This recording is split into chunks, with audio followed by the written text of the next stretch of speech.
Oh shit, no, not popped up on here. Damn it. We were almost good. Also, hi chat. I thought I Hello, had it chat. all set. You did not. Oh my goodness. Oh well. Hashtag streamer fails. Because I have a different person. Night chat. Don't worry, I'll get it. Yes. sorted. Of They're course not it happens using- when I'm on. They're not using VTube. Well, it's only because you're not using VTube Studio, but that's okay. I mean, we could like we're gonna judge you for being a weird 3D model. A very pale 3D model. Oh my gosh, you've got three Whoa. dimensions. It's so crazy. I look like I'm a Frankenstein right now. A little bit, yeah. Chroma key blue doesn't work very well. Ah, okay.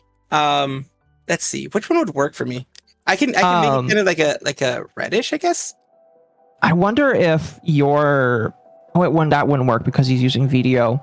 But like, I wonder if it has Spout, because Spout would be able to like. Spout does not. Spout is. Yeah. Oh, fair enough. Fair enough. Never mind. Anyway, Anyways, would you like to introduce Yeah, the guest because you know them better? yes, this is Salvi. He is also a drama news tuber. Aren't ya? Yes, I do that a lot. I do news tubing, and of course, I try to leave it about an hour and a half because I used to do 3 hours, 4 hours. But Yeah. the community was very, very adamant to not do that because they were getting not only bored, they were getting kind of burned out. So I do about a third chatting, and a third about playing a game or something like that. Yeah. Well, that's cool. That's cool. What made you decide that you want to talk about drama? Because everybody knows that drama tubers are dirty, stinky people that have no lives and obviously are a rat all the time just to make people's lives miserable. I'm obviously not mentioning things that have been said about me before. Oh, of course not. For me, it was, I do enjoy VTubing in general. I got in it mainly when the Selen thing happened. And I just felt that it was, that I maybe had some insight that maybe some other people didn't have. And I saw that some people were either on one side or the other. I wanted to give more of a balanced take on what was going without being milquetoast. Because there are some out there that are very milquetoast and just basically like journalists, fully journalists. I agree. I think we both can agree. Yeah, almost too professional. And that is, while it has its space, it dries up the news and it makes it unpalatable for me. So I give my takes, and a lot of people have hated me for it. In fact, I did have the people who know me know that a former friend, VTuber, that also did it, was fine as long as I was small. And then when I started growing, they didn't like me, so they decided. I know exactly who you're talking about. Yeah. I know exactly who you're talking about. It's one of the reasons I actually found you is because I heard that was something that you got into. Yeah. It was a weird thing. Of course, this isn't the place to hash it out, but it was basically, they accused me of a bunch of lying, of being a copycat and blah, blah, blah. They were fine with me until I started growing, because before they were like 3,000 subscribers. I was like 200. Then when I got up to above where they were, because I was growing faster than they were, they did that. They did that. And what a coincidence. What a coincidence that's when it happened. And they played the victimhood routine of like, oh my God, I'm a woman, I feel so scared, and blah, blah, blah, blah, blah. Because, he's doing the same thing that I'm doing. He's copying, blah, blah, blah. So he did that route. And guess what happened after that? I got a lot of hate. I have dedicated haters. My channel growth dropped because I got that reputation. It is what it is. I still continue. It hasn't stopped me. It's been a year since that's happened, and I'm still here. So that's good. I mean, like, you shouldn't quit. Yeah, no. Mizu, were you privy to this? Nope. Did you know this? No? Fair enough. Fair enough. They are the individual you're talking about, and we won't mention them unless you really want to. But go ahead. You can if you want to. I really don't mind, because a lot of people who know me already know that situation. You can mention them if you want to. I don't mind. Oh fuck, I forgot her name. She's not. It's not Rima. It's Lydia the cat Nekozawa. girl. Yeah, it's the other Gyaru. The other Gyaru. And what a coincidence that she does go the full Gyaru route of wearing so she streams a lot on the pools, hot tubs, and beaches. Yes, she does. Coincidentally, she does. for reasons. The family-oriented person does a lot of that, which is I always found that interesting. Is she family oriented? that she said she did today, which is like a more of a family channel, more of a relaxing and normal channel, blah blah blah. But she's doing, you know, that kind of stuff. I don't mind people doing that because, like, for example, Shylily, other people that are amazing people and do that kind of stuff, or at least as far as I know, are amazing. You can show whatever you want, you can do whatever you want, but they don't hide it. Shylily doesn't hide it. Bao doesn't hide it. They just are what they are. They you know, are wearing a bikini whenever they want to. They don't try to pretend to not be that, and then they are, you know. I'm going to be real with you. I've never seen VTubing as family friendly.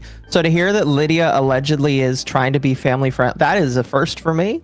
Before she started seeing that the pools, hot tubs, and beaches were a thing that would do well, that is what she tried to push herself as. But then I think nowadays, I don't think she's doing that so much because she can't really claim it. So I don't think she's doing that so much. But back in the day, she used to be very more quote unquote family oriented, that type of thing. From what I remember, because that's how I got to know her. I got to know her in 2020 when I was small, and we started doing like things like Minecraft. She didn't even say sus things back then. She was just like Minecraft, just like, you know, having fun, that type of thing. And then this happened, and I was like, 4 years, and there we go. The drama changes people, you know. It does. It does. Like, I do VTuber showcases for the people that know me. I do VTuber showcases, which is pushing smaller channels smaller than myself. Sorry, chat. I was pulling up her channel. Yeah, channels smaller than myself, because when I was small, I was very happy to have her help me out, you know, because she was supposedly acting like she was helping me out. She was acting all innocent and that kind of stuff. So I was like, you know what? I wish when I was small, when I was like 300, 400 people, that I could have someone to try to pull me up.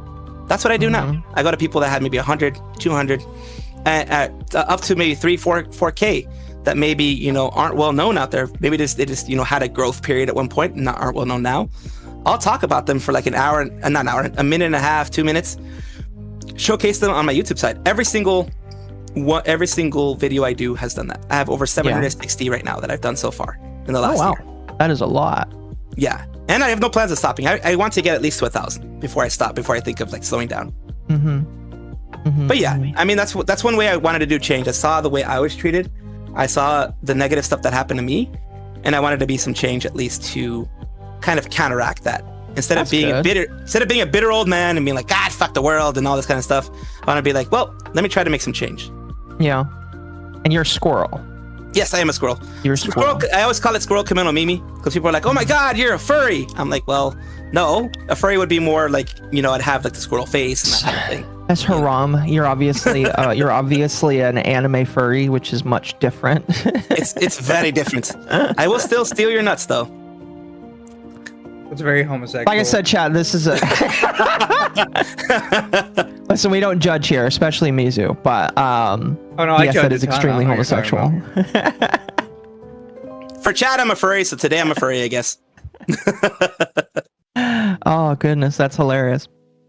But no, yeah, I remember that. I remember, actually, because, like, I kind of knew Lydia. Because, like, the funny thing is I... back before I was drama, I tried to follow all the Gyarus because, like, oh my gosh, there's other Gyarus around. That's really cool. Yes. And a couple of them like vibed with me, and then the moment I turned to drama, a lot of people are like, ew, Occo's gross. They associate with weird Nazi lollies, and it's just that's typically what happens when you decide that you want to talk about drama. Is people decide some of the worst things about you. Oh, absolutely. And I will say that people that were nice to me before that drama popped out with her, they became some of the worst people I've ever seen in my life. They became really mean, banned me. I got banned from people that I'd never even talked to. I know that feeling. Yeah, we both all of a sudden. Yeah, it's all of a sudden all that, and I'm like, oh shit. And I'll be honest, I wanted to give up. I'll be true. I wanted to give up, but I'm glad I didn't, because then I wouldn't have met you guys. I wouldn't have met other people out here. Eva, who did just raid in a little bit ago. All the people there, I wouldn't have met any of them. I wouldn't have been able to, do my news and do my stuff and everything like that. Yeah, for sure. And Ava's always has always talked very highly of you as well, so I think she definitely likes you. But anyway, Really that's a little bit about you. Thank you, Ava, for the raid earlier. Thank you, Avenged, for the 5 gift subs, or memberships, I guess, over here. Nice. And thank you, Nerdy Tax and Accountant, for your 8 months membership. Hello, I liked Lydia for the most part, and I think I saw some of what you said on Twitter, but I didn't realize you two had hung out before that. We were friends for 4 years. Nerdy Tax and Accountant, we were quote-unquote friends for 4 years, since 2020 to about 2024 when she betrayed me this way. She never spoke to me. She never, like, in the sense of all these things that she said in the Google Doc, all these big complaints, for 8 months, she never talked to me. For 8 months, she DMs were always open. She never talked to me about any issues that she was having, about anything. She was quiet. I was trying to talk to her, I think about a month or 2 before this happened, and she was dead quiet. She was basically radio silence. That's when I knew something was happening, but I thought maybe she just didn't want to talk to me anymore. And then this popped up, and I'm like, oh, so that's what was happening. That's what was going to be happening. What's crazy is, like, I talked to her, and I tried to, like, I kind of wanted to get her on the podcast because she did talk drama, but she's just like, I don't know if it's because, again, I'm an evil drama person. Like, she just stopped talking to me. and I don't think that's an indictment of her character. I don't care. No. But, like, it was just kind of funny. Yeah. And she has her own brand. She tries to do more of the cutesy news, I guess, cutesy way of doing news. And that's perfectly fine. That's her brand. Like, I have no issue with her being a part of the community or whatever. I'm still bitter over what happened. It's hard to get over that when pretty much every time I try to get in contact with someone else, I get reminded of it. Like, they're like, oh, you're that guy. And then they stop talking to me. And I'm like, God damn, I have, like, okay, let's just say that year it was bad. You should see by the stuff that I'm doing now.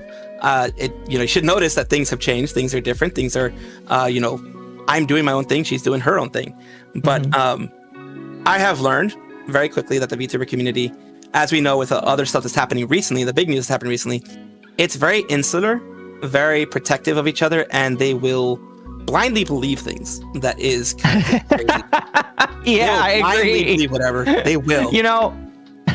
It's funny you bring up blindly believing things. I am working on a video right now about a previous drama where I feel like a bunch of people have blindly started believing things without critically looking into them. So I feel like I know exactly how you feel, my good sir. Yeah, it is. And that's what I try to go against. And if any of you guys have seen my content, I have my opinions, and I believe me, I've been called out by my own chat for some opinions I've had, and I like leaving it in open space like that. I like leaving it, as long as you're respectful, you don't call me, slurs, names, things like that. I will leave your comment on there. If you say that was a stupid take, I don't agree with it, I'll leave it on there. That type of thing means a healthy community. And also we'll razz each other. But if it's like, I don't want blind followers, I want people that I can have a conversation with in my community. I can agree with that. I agree. I do got to correct you, though. It is not a community, because a community means that there's actually people that band together, and there is nothing community-like about the VTuber space that I've seen, especially in the last year, in my personal opinion. I would consider it more of a I've called it a medium. I've called it a sphere. I've called it maybe a fandom once or twice, even though that's wrong. But I just don't feel like I'd feel comfortable calling it a community, because there is nothing community-like about people in this area. Some people could call it a cult too, a cult of personality. It's definitely lots of cults of personality in the VTubing space. I would say that in order for it to be a cult, it has to be focused around a single VTuber. True. But I guess you would say in this case, with the correction, there are cults of personality within the VTuber space. You would say that. I agree with that.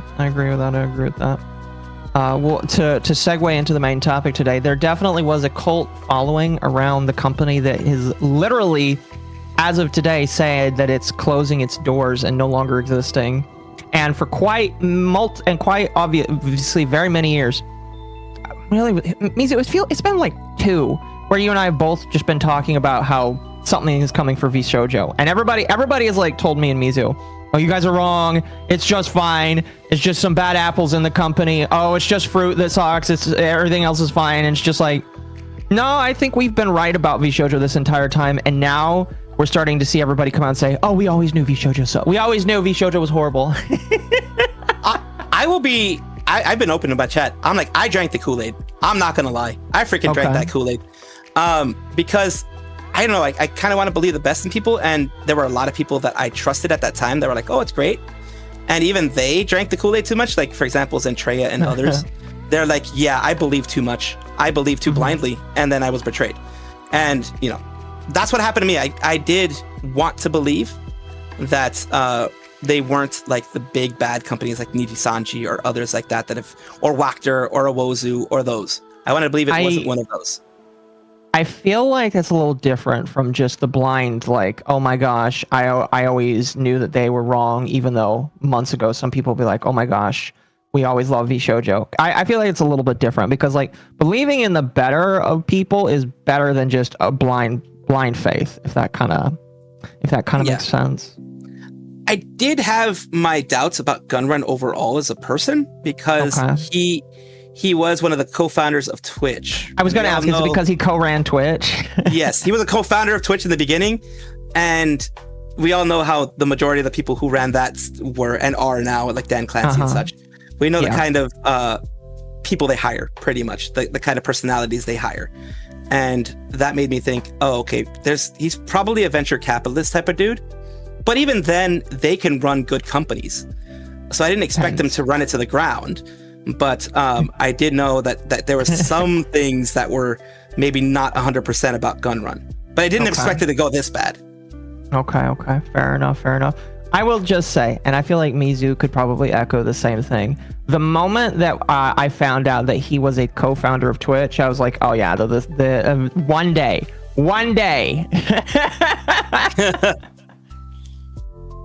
Yeah, it would eventually hit the fan, and the way it hit the fan, holy moly! Yeah, it was bad. Yeah, it was like really bad. My chat was saying, it's like they were like, oh, we knew that if Iron Mouse ever left or whatever, you know, the whole situation, then it would be bad. And I'm like, depends. Because if she would have this would have happened in a regular, like, okay, Zentraa is leaving, okay, you know, have Matala Khan leaving, eventually one and one, we'd be like, something's going on, but it could just be that they're not making money there anymore. They're not making as much money and they see, you know, greener pastures somewhere else.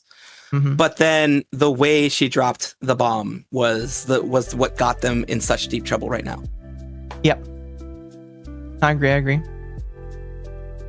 And of course, I wanted to be vague in case you guys wanted to be the ones to say, you know, everything since I am a guest. No, you're good. So for those who don't know, VShoujo is exploding because they stole Iron Mouse's money. Yes. Yep, $500,000. That's However, it's more than just $500,000. No, but I mean, like it just the charity. The charity, in my opinion, the charity is more what blew everything up. The fact that instead of it being like, oh, you didn't pay your talents, that's horrible. People hate that. People still hate that. But what seems to be something that he said I'm seeing in my community and others that I've been reading, the big thing is, okay, you're shitty for not paying your talents. You're shitty for owing them almost $2 million in and of itself. But then you went and stole money from a charity. That is something that even like people that would be like, you know, well, they should have known being part of this company. Because there are people who will say that. Even those people are like, charity money, that's going too far. You know what I mean? So, I would agree with that. Oh, go ahead, Mizu. I have to go ahead and get it out there early on because I'm going to have the hot take of everybody. I think it is highly likely that they just ran out of money. Because everybody wants it to be like this really deep and complex web of lies and thievery. I think they just didn't have the money to keep up what they were trying to do, and they ran out. See, I believe you. At the same time, I'm sitting here thinking to myself, okay, they ran out of money. Where the fuck did all the money go? Because they got over $11 million into evaluations. Where the fuck did that go? Yep, they got that in venture capital money, $11 million around 2022 or so, or something like that.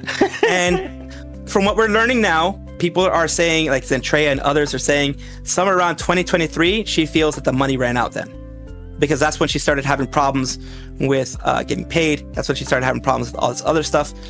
2023 is when people think the money ran out and they started to rob Peter to pay Paul. They were taking any money coming in from the new people to pay some of their old debts that they were having, their old creditors, their loans, whatever. And that's how come people weren't getting money for the sponsorships. They weren't getting money for any of the cuts that they had from like the YouTube side or whatever. They weren't getting that money because that money was already spent on debts and creditors and interest rates and all that kind of stuff. So I do have to also clarify this. The only person who is not getting their YouTube money, as far as we know, is Iron Mouse. Yeah, because Iron Mouse is the only one that... Iron Mouse is the only one that's stupid enough to link all of her stuff to VShoujo instead of herself. Well, which I have to say that is what she did was exceptionally stupid. I have no idea why she thought that was a good idea. I think it was because she wanted to...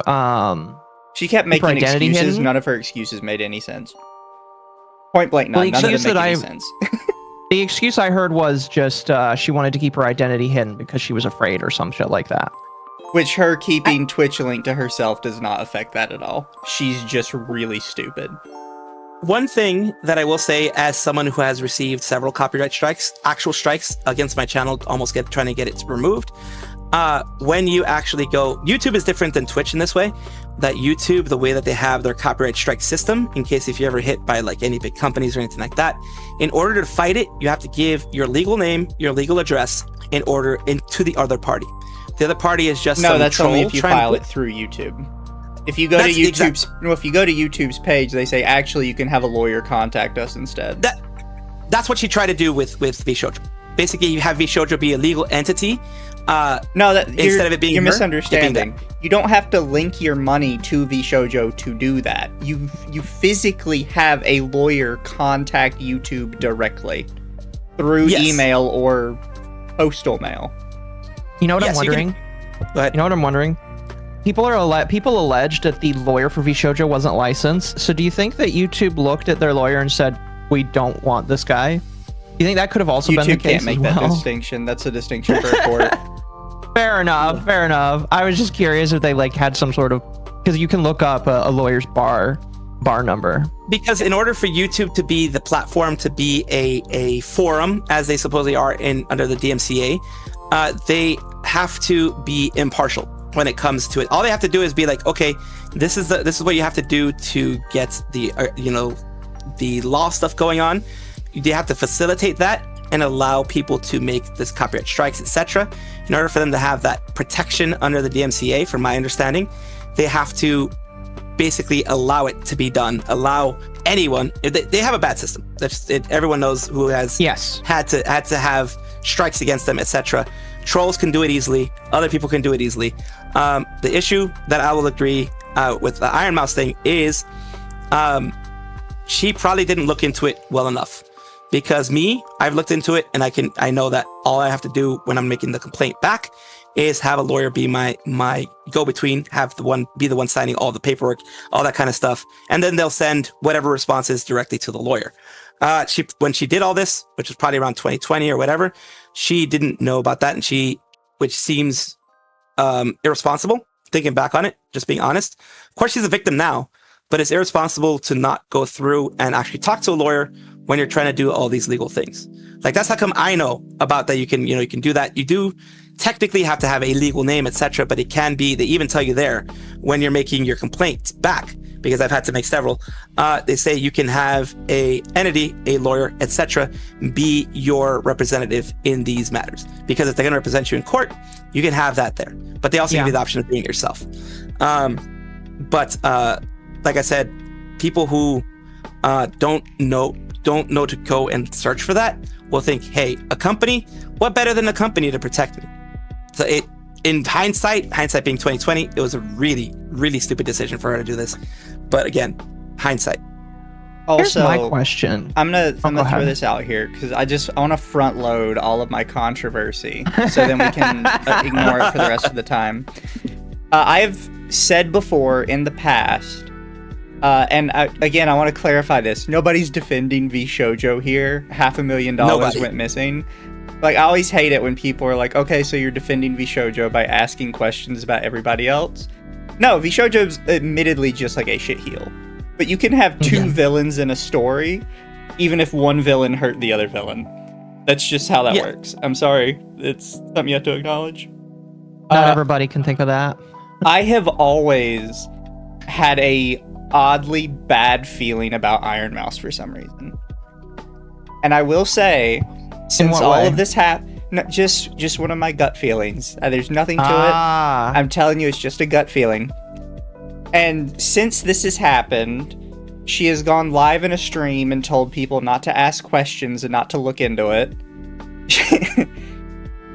She claimed like she couldn't say too much in her video because of legal action, and then proceeded to say way too much that would have definitely violated an NDA, as she was saying she did not want to say too much and had discussed it with a lawyer, which again rubs me wrong. Because a lawyer would tell you to listen, when she made that initial video, are we going to watch that tonight, by the way? I felt like it would be interesting to share that with the audience. Well, and then I just want to go through like my thing, right? So, fair enough. Like my other thing is her, as soon as she was like, yeah, I'm done with VShoujo, everybody followed her. No question. And it's not like it was over the course of a day. She made her video and every single person walked out within an hour. Everybody. Like it was either planned ahead of time and it wasn't like a spur of the moment thing like they're trying to make it seem like it was.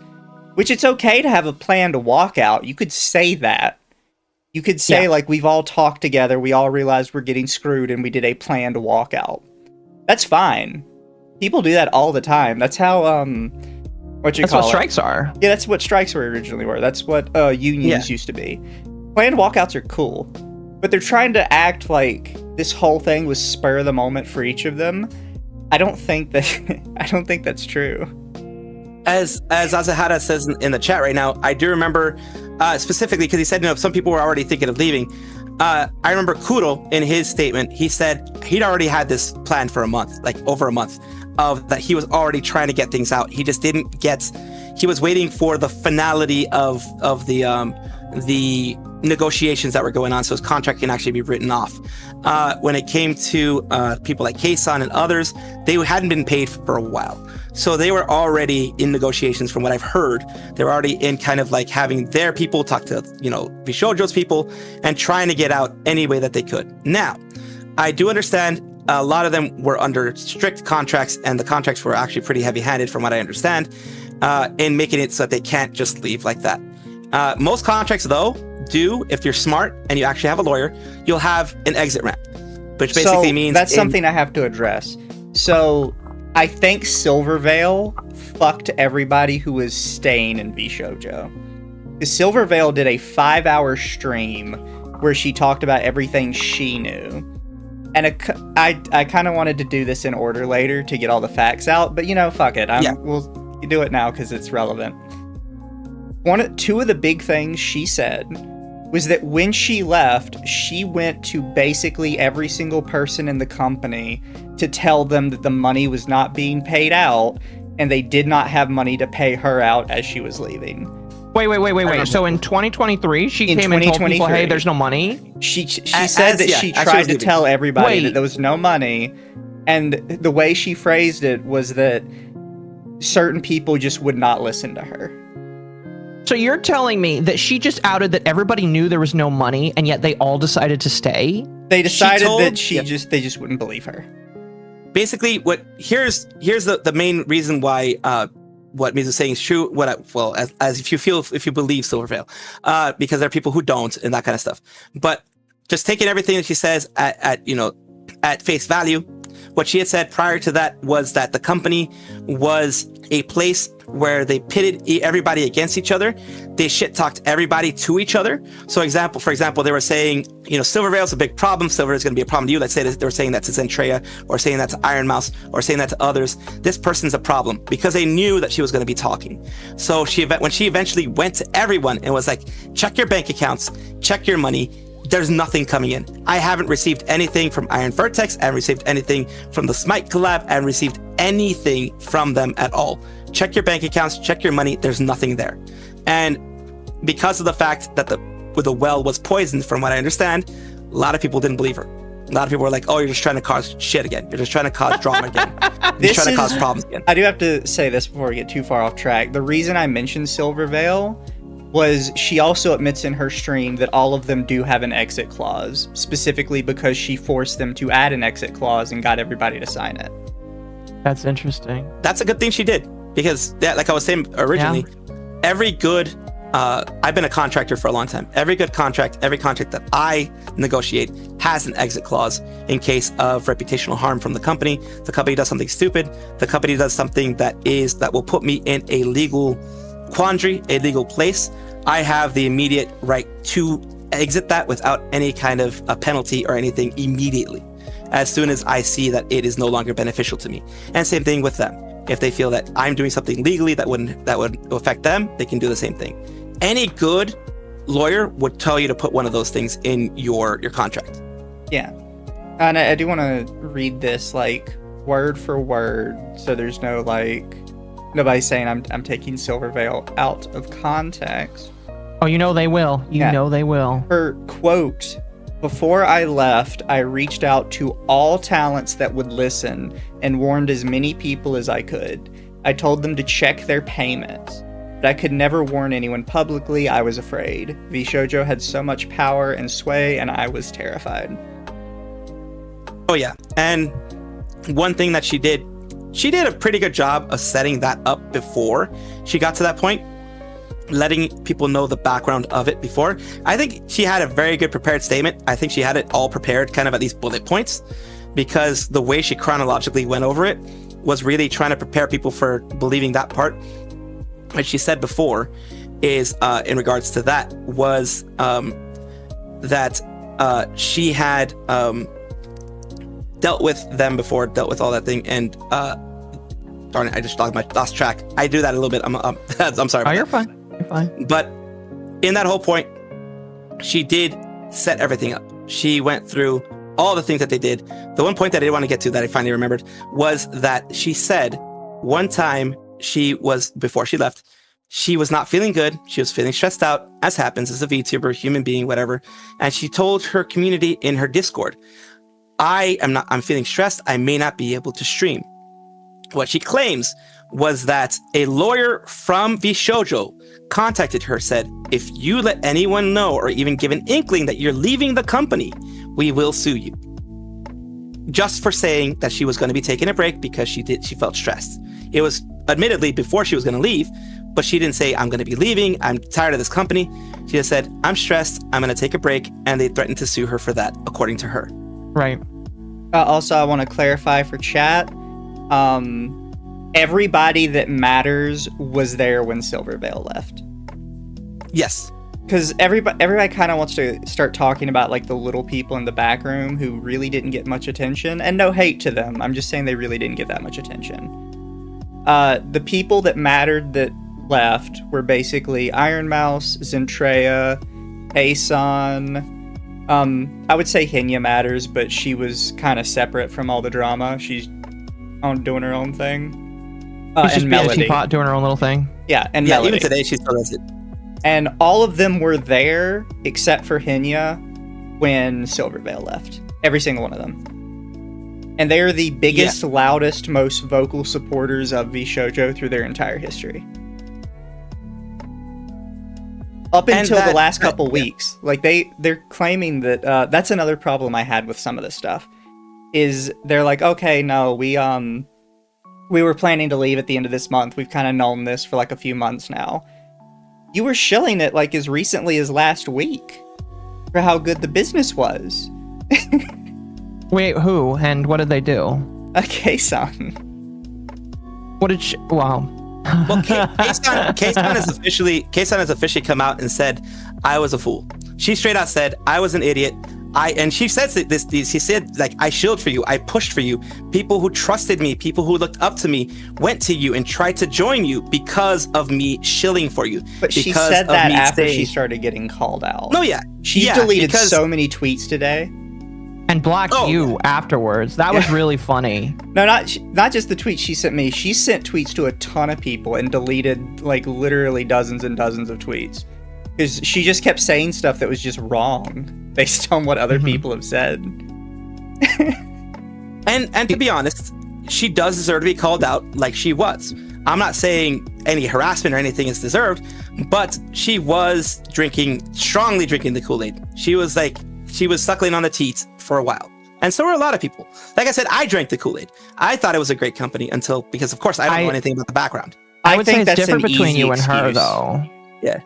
No, yeah, she knew a lot more than I could ever know because she was in the company. She was in those meetings. She was in most likely any other meetings going on there. She knew people who were higher shot callers in there, like, Iron Mouse, the people who started out, Project Melody, things that had direct contacts with Gunrun. And the weirdest thing for me, just being honest, she came from a company culture like Hololive. People already know by now who she is. Yeah. It's no secret. It's the worst kept secret in VTubing who she was. She was someone in Hololive. She came from that. And she came from a contract that would force you into 50-50 and force you into giving all your money to them for sponsorships first, and then you get it. And she said she didn't like that. And then she got stuck in that again. That is irresponsible on the part of a creator. That's irresponsible on the part of someone who wants to go forward and wants to create a business for themselves, wants to create a brand for themselves. You can trust, but there's also blind trust, which in this case slapped her in the ass. Pretty much it smacked her across the face. My thing is I just don't believe any of them. I think they're all painting it in a way that makes them look the best, because that was the theme I got from Kayson's tweets today. She kept slowly changing her story as more information came out to try and paint her in the best light possible. Do you think she knew more and is just ashamed to admit that she just went along with it for a while? Yes. I think that a lot of the ones that are just now angry are only angry because their paycheck didn't clear last month. I think what ended up happening is because I've been I've been someone who's done this with other companies that I've been a part of, tech startups and things like that. You start not only drinking the Kool-Aid, you start letting little things slide because you're like, oh, it's a tech startup. It's small. It's going to have its issues. We're not a big corporation. We're not a big established group like that. You want to push things forward and you're like, oh, I'm going to sacrifice a paycheck here. I've done that before. I'll sacrifice a payment here just to keep the things going. And you don't want to get yourself, because you kind of know that something's going wrong, even if you know something's going wrong. Like I said, I've done it myself. I don't dig further because I'm also afraid of when I'm going to find out. And I'm afraid it's doing something wrong and there's not getting paid. Here's my problem. VShoujo's not a tech startup. They've been around for like 5 years. At this point, you're not a startup. You're an established company. And if you're not paying people, somebody should speak. And they're not hiring startup people either. They're hiring established people with long careers that should know better. Like, here's my thing. I remember when I used to work security for a very highly established firm that did a lot of different transportation stuff. I remember 1 month where payments were delayed every single week. And I went to them and said, you are going to have a riot if you do not get people their money on time. Where the fuck is it? And the accountant wasn't doing his job. But it's just like, if these people are missing money, I'm surprised that they didn't raise a stink sooner. Like, I mean, like, I get it. Like, some of these people are rich enough, they probably don't need to raise a stink as quickly. It's just like, oh, sometimes things get delayed. And I know that in like entertainment fields, payments get delayed all the time, which I think is wrong. That's something else I have to bring up, because I think a lot of people didn't realize this, because I've had several people say to me that I'm wrong about this. VShoujo has a 100-0 split with the talents. The only thing they take payment from is merchandise. And multiple talents have even now still confirmed that that's the case. Yeah. The only one it technically wasn't the case for was Iron Mouse, because she was giving them all of her money and then expecting them to pay it back to her, which was dumb. Again, very, very dumb. I agree. Yeah. But one person that kind of, I found something interesting. Again, you can believe them or not. I don't think that's right. That is right. And like, some of the talents have admitted it. Even now, some of them admitted it. Eventually it changed. It did not. Their contracts are still the same. For some of the newer ones, like for example, Shylily is the one that I'm thinking. Like I said, you can believe or not, because she kind of inserted herself in this whole thing. I don't believe her. She inserted herself into this entire thing, and I really don't like that she did that, because I feel like she was trying to do that to get attention. So I'm sorry, I just don't like that she did that. Yeah, and that's what I'm saying. Take it with a grain of salt because of the fact she did. It did kind of rub me the wrong way that she inserted herself the way that she did. She could have just been like, if she just would have said that, you know, I have experiences with VShoujo. They did try to scout me at one point, but I'm not going to mention anything because of the fact right now we should focus on the girls. Even that is going too far for some people. I don't think she should have opened her mouth at all. Like, listen, here's what I'll say. My apologies. One thing I will say is all of the people that almost were hired didn't need to open their mouths. They did. If they were owed money, that's one thing. But most of these people do not need to open their mouths because what they're doing is if Iron Mouse and all of these other people that were scammed are the victims, then they are the people that should be given attention. None of these other people that didn't actually get hired by them. Otherwise, they're just like, oh, you didn't get picked. I really don't give a shit about you. Sorry, ma'am. Anyway, my apologies. Go ahead. No worries. Like I said, the issue is, yeah, they probably shouldn't have inserted themselves. I will agree with you there. Maybe waited a little bit longer until, like, if they are going to insert themselves, my opinion is don't do it right as things are blowing up for everyone else. Let the community, the people around, the communities that each of them have help the individual creators who are actually directly affected by it. For example, Shylyly's situation, believe it or not, I mean, whatever it is, she did say that they wanted it to be sent to their account first, and then they'll give them whatever it is when it comes to sponsorships out of their account. Whatever that is, the point is, like I said, for most of them, the only people that maybe I'll say have a little bit more of a right to say something are the people who were still technically in VShoujo, because like the quote unquote lost generations, which are the Mint generation and the Berry Bug, etc. generation, those were technically in VShoujo, so they still, in my opinion, just my opinion, still are technically first party victims to this whole thing, in the sense that they did sign the contract, they were going through the process, and they were defrauded by the company. Other people who are like, you know, Quinn saying, you know, they try to scout him, or Shylily saying the same thing, try to scout her, those people should have just waited if they were going to say anything. Not say anything now, not try to get in and VShoujo sucks because this and this and that happened to me. The only people that I feel should have, like that's where I agree, are the people directly hit, which, you know, Iron Mouse, the ones who are actually in it, and also the people who had the contracts that they had already signed, so they were technically already still part of the company, just that the company was like, F you, you're not a real part of the original company right now, you're not actually making us money, so we're just going to throw you to the side. So that kind of, you know, those are the people that I do agree should have been the only ones talking. I would say the ones who were still in the company by the time it canceled actually probably have less of a right to complain than the people they were bringing in. Why so? Because they were still actively dragging people into the shit show.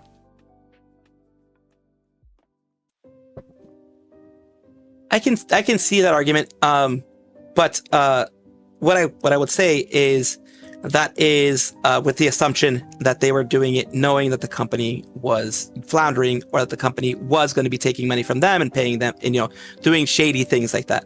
The only people. Okay. The problem is the problem is they've already admitted they knew. They're just like, oh, but the company was going to fix it eventually. Yeah, I don't believe you believe that. No, I don't believe they believe that either. I think they believe it's just like, oh, we're going to give it one more week. And then eventually it was like, you know what, I can't do this anymore. Like, here's my thing. If you knew for over a year, and I'm not saying, I don't really know who knew what specific time period, but I'm going to say, if you knew for a year, and you knew according to, they knew as of 2023. Yeah, if you knew as of 2023 that someone was fucked up, and you watch people come in, and you don't say, hey, just to let you know, your payment's going to be delayed a little bit, that's a pretty shitty move in my personal opinion. Like, I remember multiple times when I would join companies. This happened one time when I worked for a small area in Amazon. I came in and they're like, hey, I don't expect you to last 6 weeks. And I'm like, why? And I was like, well, management sucks ass.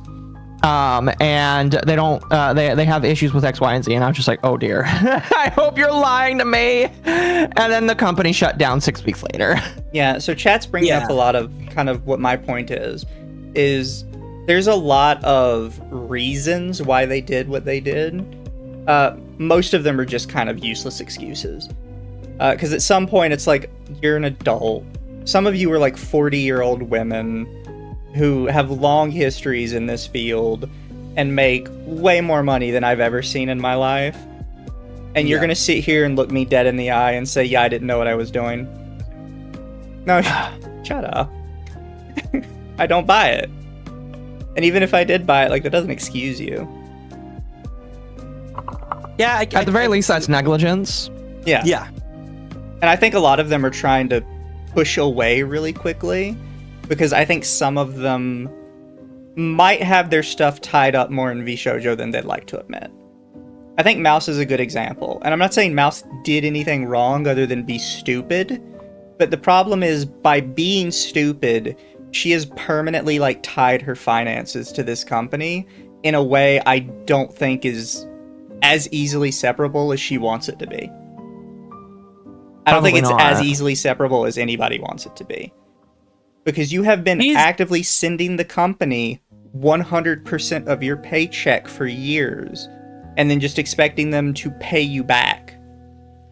You're moving your money around so much. Like, when you actually get to court, because she did say she was suing them, that's going to be like a shit show.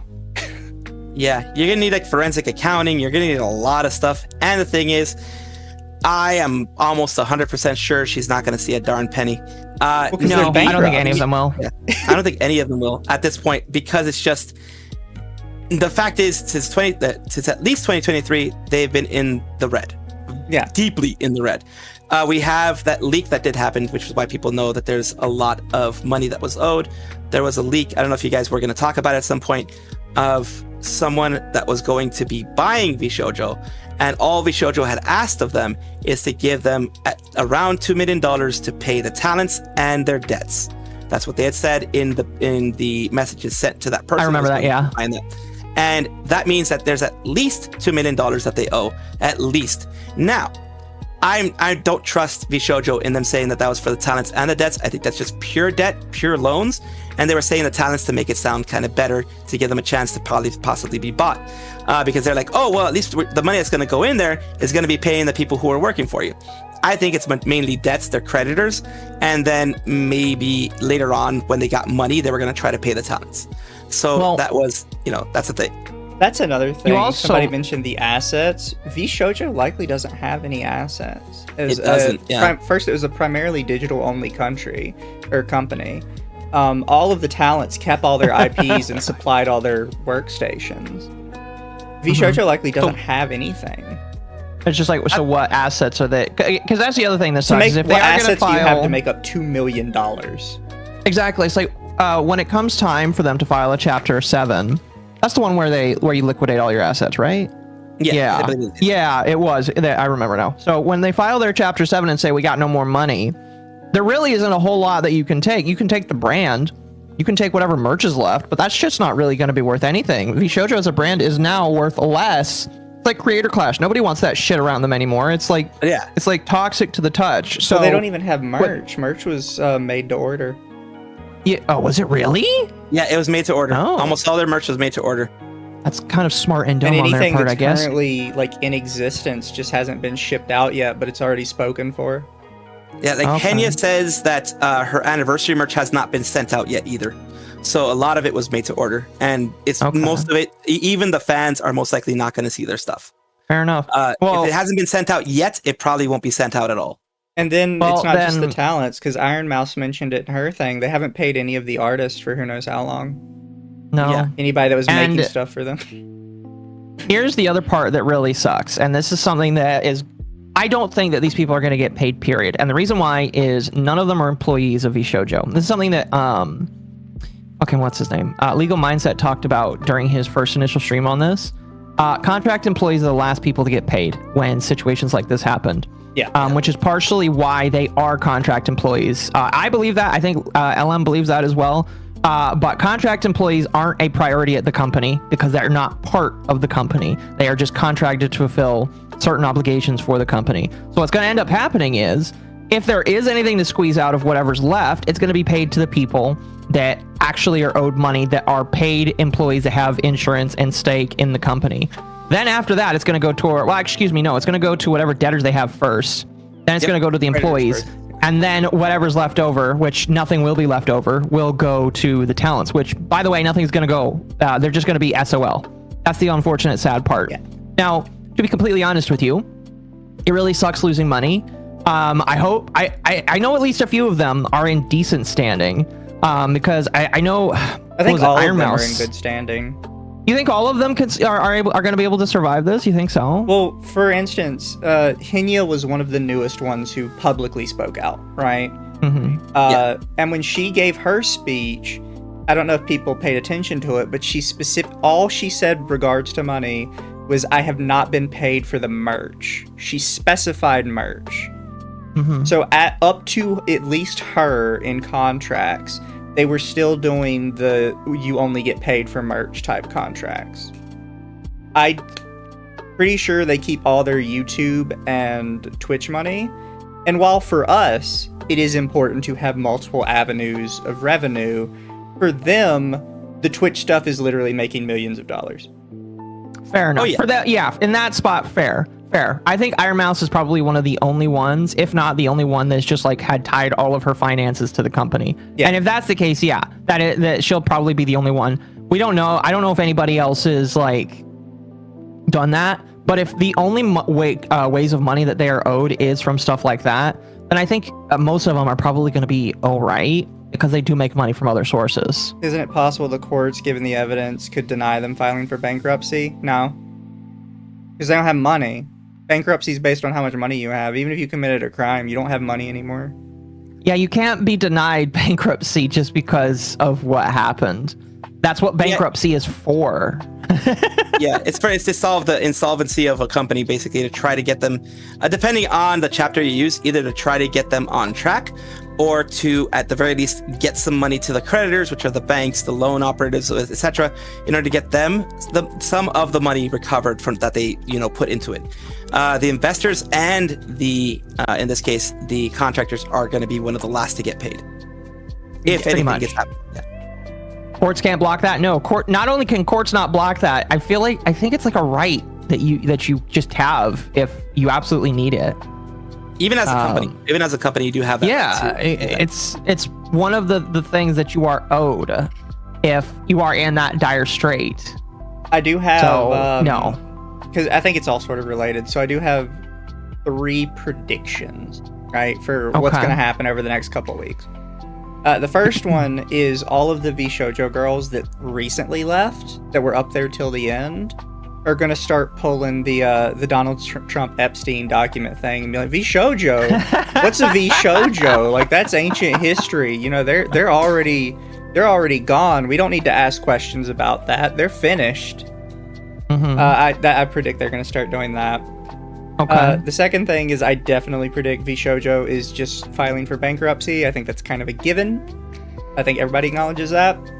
And the third, and I don't say this as a wish or a desire, it is a prediction.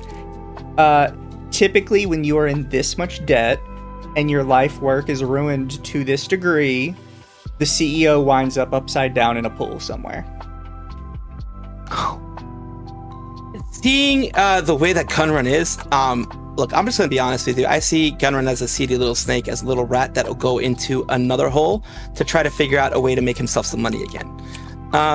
He is one of those people that, unfortunately, is resilient enough to... because he jumped ship with Twitch when he was able to get his money, and he knew Twitch, because Twitch hasn't been making money for a long time. That's another one of the things that they've never made money. Yeah, he knows how to create companies that won't make money. He's really good at that. He's good at making companies that won't make money but will make him look really good. So he is going to find a way to continue on. But you're right. Usually when they lose all of this and they lose their life's work and things like that, people do end up face down. Either of their own volition or of other people's volition. But he's so seedy and he's so shady and he's so much of a little rat. I have a feeling we're going to find him in another company again. I don't know. I've seen like other CEOs who were like proper roaches, and even them, like, they still did it to themselves just because they felt the walls closing in that close. Here's my question then, Mizu. Which of the talents is going to make him end up in that pool face down? No, my prediction was just him himself. Oh, fair. I mean, fair enough. You don't have any silly predictions, any rats, or of which talent that would do it? No. I mean, all I have to say is you don't mess with a Latina and their money. You don't do that. So who knows? I mean, you are not incorrect with that. I have been watching a lot of Breaking Bad recently, so I agree with you. But that's what I told my chat today. I was like, they're fucked because they mess with the Latina and her money. I think they're at the point where she's taking off her earrings and she's gonna figure out what she's gonna be doing at this point. Even with bankruptcy, what about potential fraud charges and whatnot? I actually have said this a couple times by now. I don't think Iron Mouse wants them to go forward with fraud charges. Because the reality is... she's going to have to dox herself. Not just that. She sent the charity money to them and then asked them to donate it in her name. And then when you get into court, there's going to be questions of, why didn't you just donate it yourself? You misappropriated the funds first. Yeah, and most of these places don't give a damn if you're scared. Yeah. They're looking at the logical side. The court doesn't care if you're scared. If you're scared, then why don't you let authorities know? Why don't you let someone else know? You're an adult. She is of sound mind. Court-wise, she's going to be found of sound mind. She's going to be found of all that. So they're going to be like, well, why didn't you do it this way? You did have a lawyer, didn't you? Yes. Then why didn't you figure out to do it this way? Then it's going to probably, at the end of the day, the only one that maybe could say something is maybe the charity itself. Maybe. Which the charity won't. Because here's the other thing I think a lot of people don't realize is, in order for like the fraud to kind of come up, somebody sort of needs to allege that. And the people that need to allege that are the people that donated the money, because you have to say this is who was defrauded, which means the people who donated money to Iron Mouse. And I don't see them doing it. Like they could, like if they want to do a class action, the lawyers of Iron Mouse could go and be like, you guys could sign up for this if you guys want to. I don't think that's an argument. She had a company hiring people to help manage details for her. It doesn't work that way with finances. There are a couple things that are very heavily regulated in America, one of which is financial institutions. Yeah. VShoujo is not an accredited financial institution. It's, in the eyes of the court, she basically handed $500,000 of charity money to her best friend and asked her best friend to deal with it for her. Yeah. And it's sad, and it feels like for a lot of people to feel like there is no justice or whatever, but justice doesn't care, in this case, usually doesn't care about feelings. It only cares about what the law says about it. And if the law says, hey, you just pretty much treated it like they're treating, the people like a friend of yours, then yeah, you kind of just screwed yourself over. Yeah. And again, this is not saying what is right or what is morally good. No. This is court. And she's already talked about like going for a lawsuit. Court works different, and there's a lot of rules to how you're supposed to do stuff. And it's one of those things that, they all suck. And one of those things, I'll rob phrases from other people. It says, law doesn't care about your feelings. These type of things, they don't care about your feelings. They don't care about, oh, you got hurt, you were betrayed. Is the betrayal that they did, was it legally, was it illegal? Was it against the law? Did it break a certain, business code or anything going like that, or health codes or anything like that? If it didn't, if it was just your hurt feelings, the court's going to be like, well, too bad. That's your problem. That's your fault. That's you who made a mistake. Like we're saying here, doesn't mean it's right.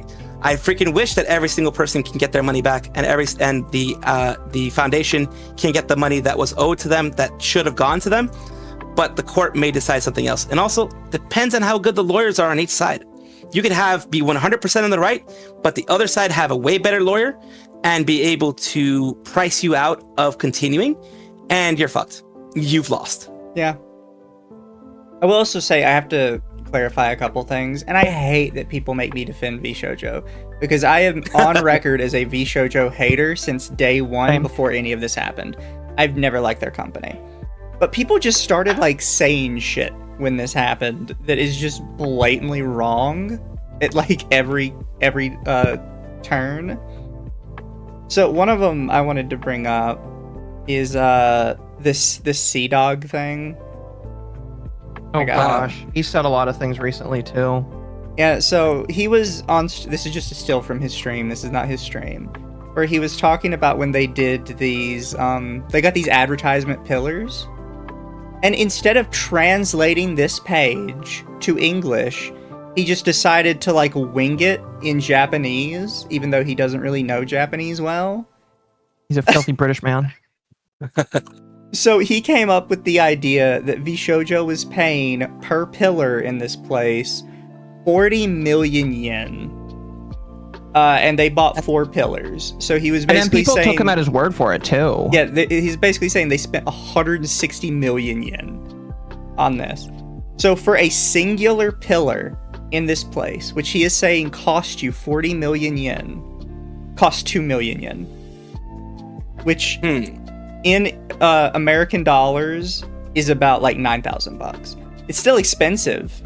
And it's not still expensive, yeah. It's not an expenditure VShoujo probably should have been doing if they were poor or if they were like low on money. Although I think they did this in 2020, is my understanding. So it's kind of But he was trying to claim they basically spent 1/10 of their investor money on this. Because he was, in American dollars, 160 million yen is right around $1.2 million.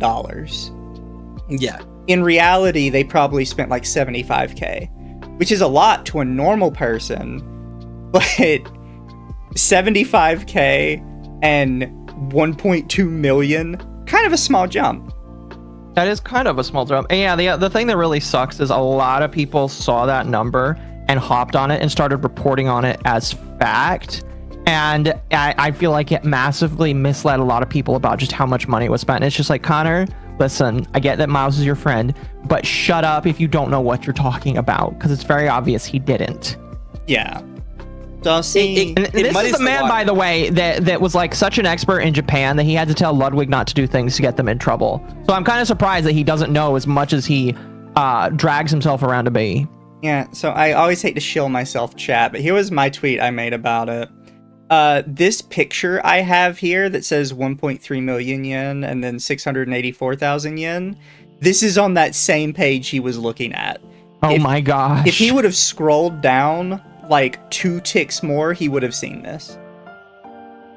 In like, granted, this is translated, but the yen part was still written in like plain English, where he would have seen the actual like numbers.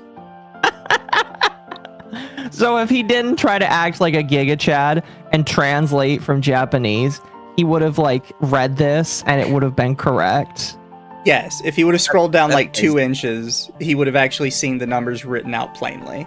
This is why I don't take any of these this is why like I don't take any of these rich people seriously. None of them know what they're doing. They all act like they know everything, and it's just like by the end of the day, they all look fucking stupid.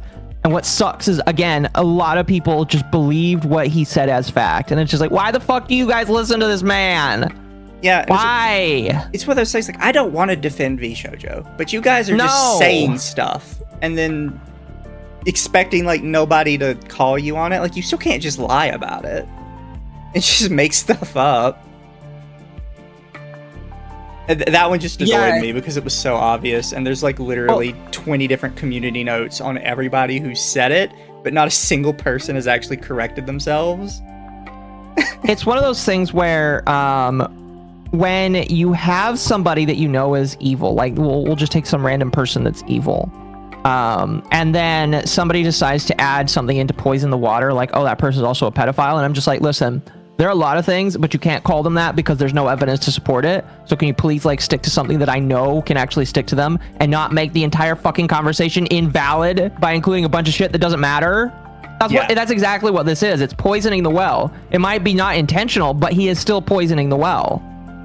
Yeah, and then you put VShoujo in a place where they can like get easy dunks if they ever tried to do anything with it. To be honest, I don't know if that's going to happen, but I agree. And the thing is, of course, Connor being in Japan, as far as I know, he is an expat who lives in Japan and works and everything in Japan. He has to be very careful about what he says, because over there, their defamation laws, all that a company or a person has to prove under defamation, from what I understand, is that they cause some kind of harm to them, reputational or otherwise.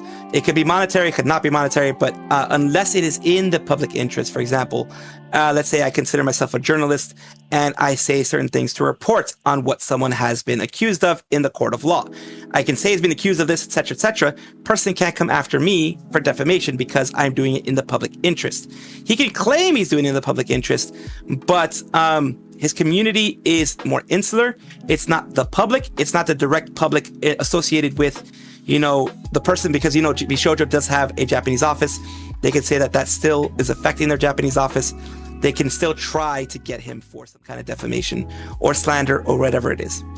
Now, I agree with everything you just said there. The only problem is they have no money, so that's just not going to happen. Well, yeah.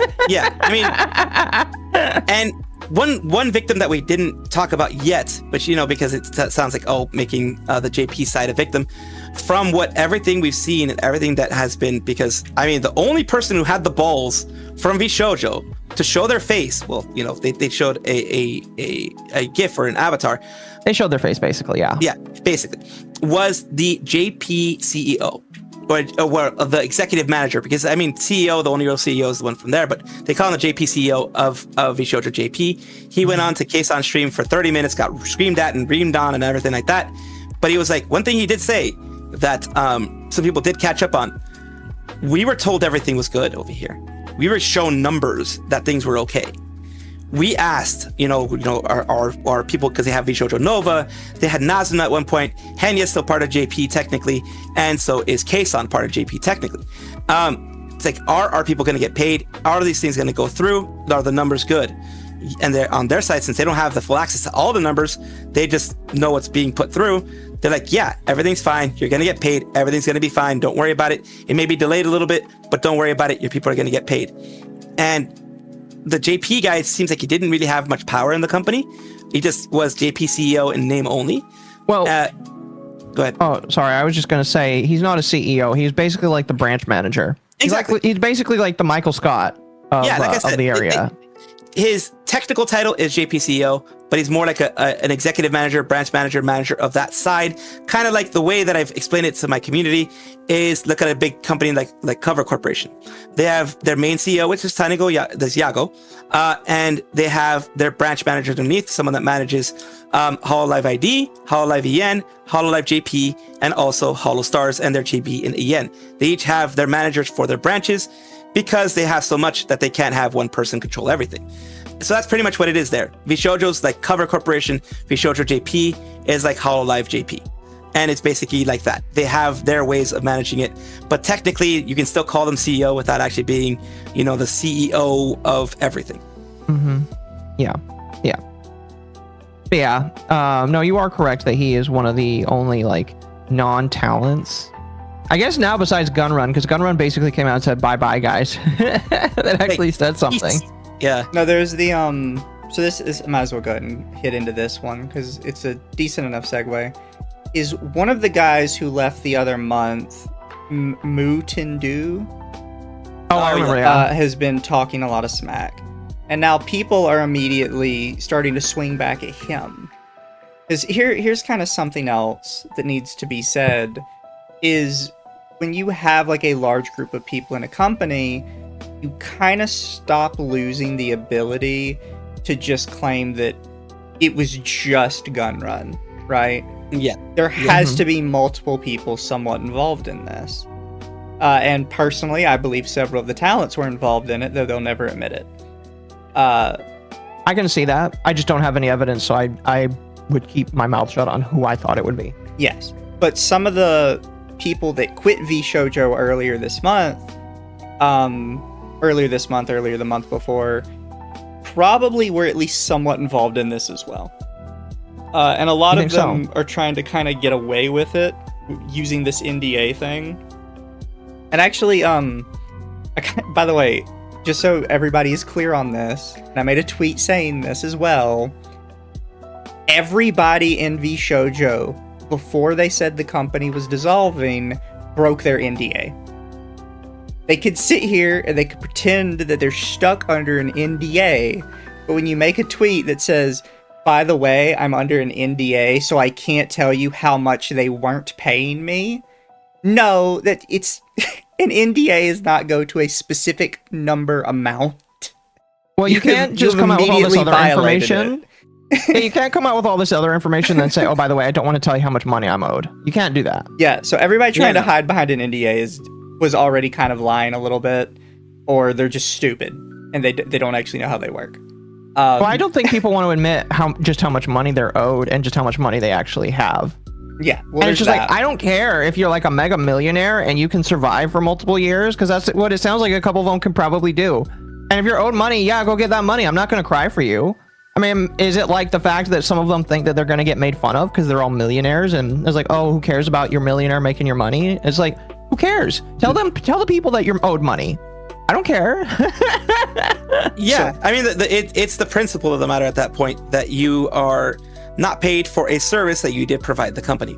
That's just so it. This kind of goes with the that. super chat, because Nerdy Text, an accountant for 5, says, I don't think anyone leaving now apologized to Silvervale, which A, they didn't, but B, because a lot of the people that left forever ago are making really long, really detailed videos about their experience.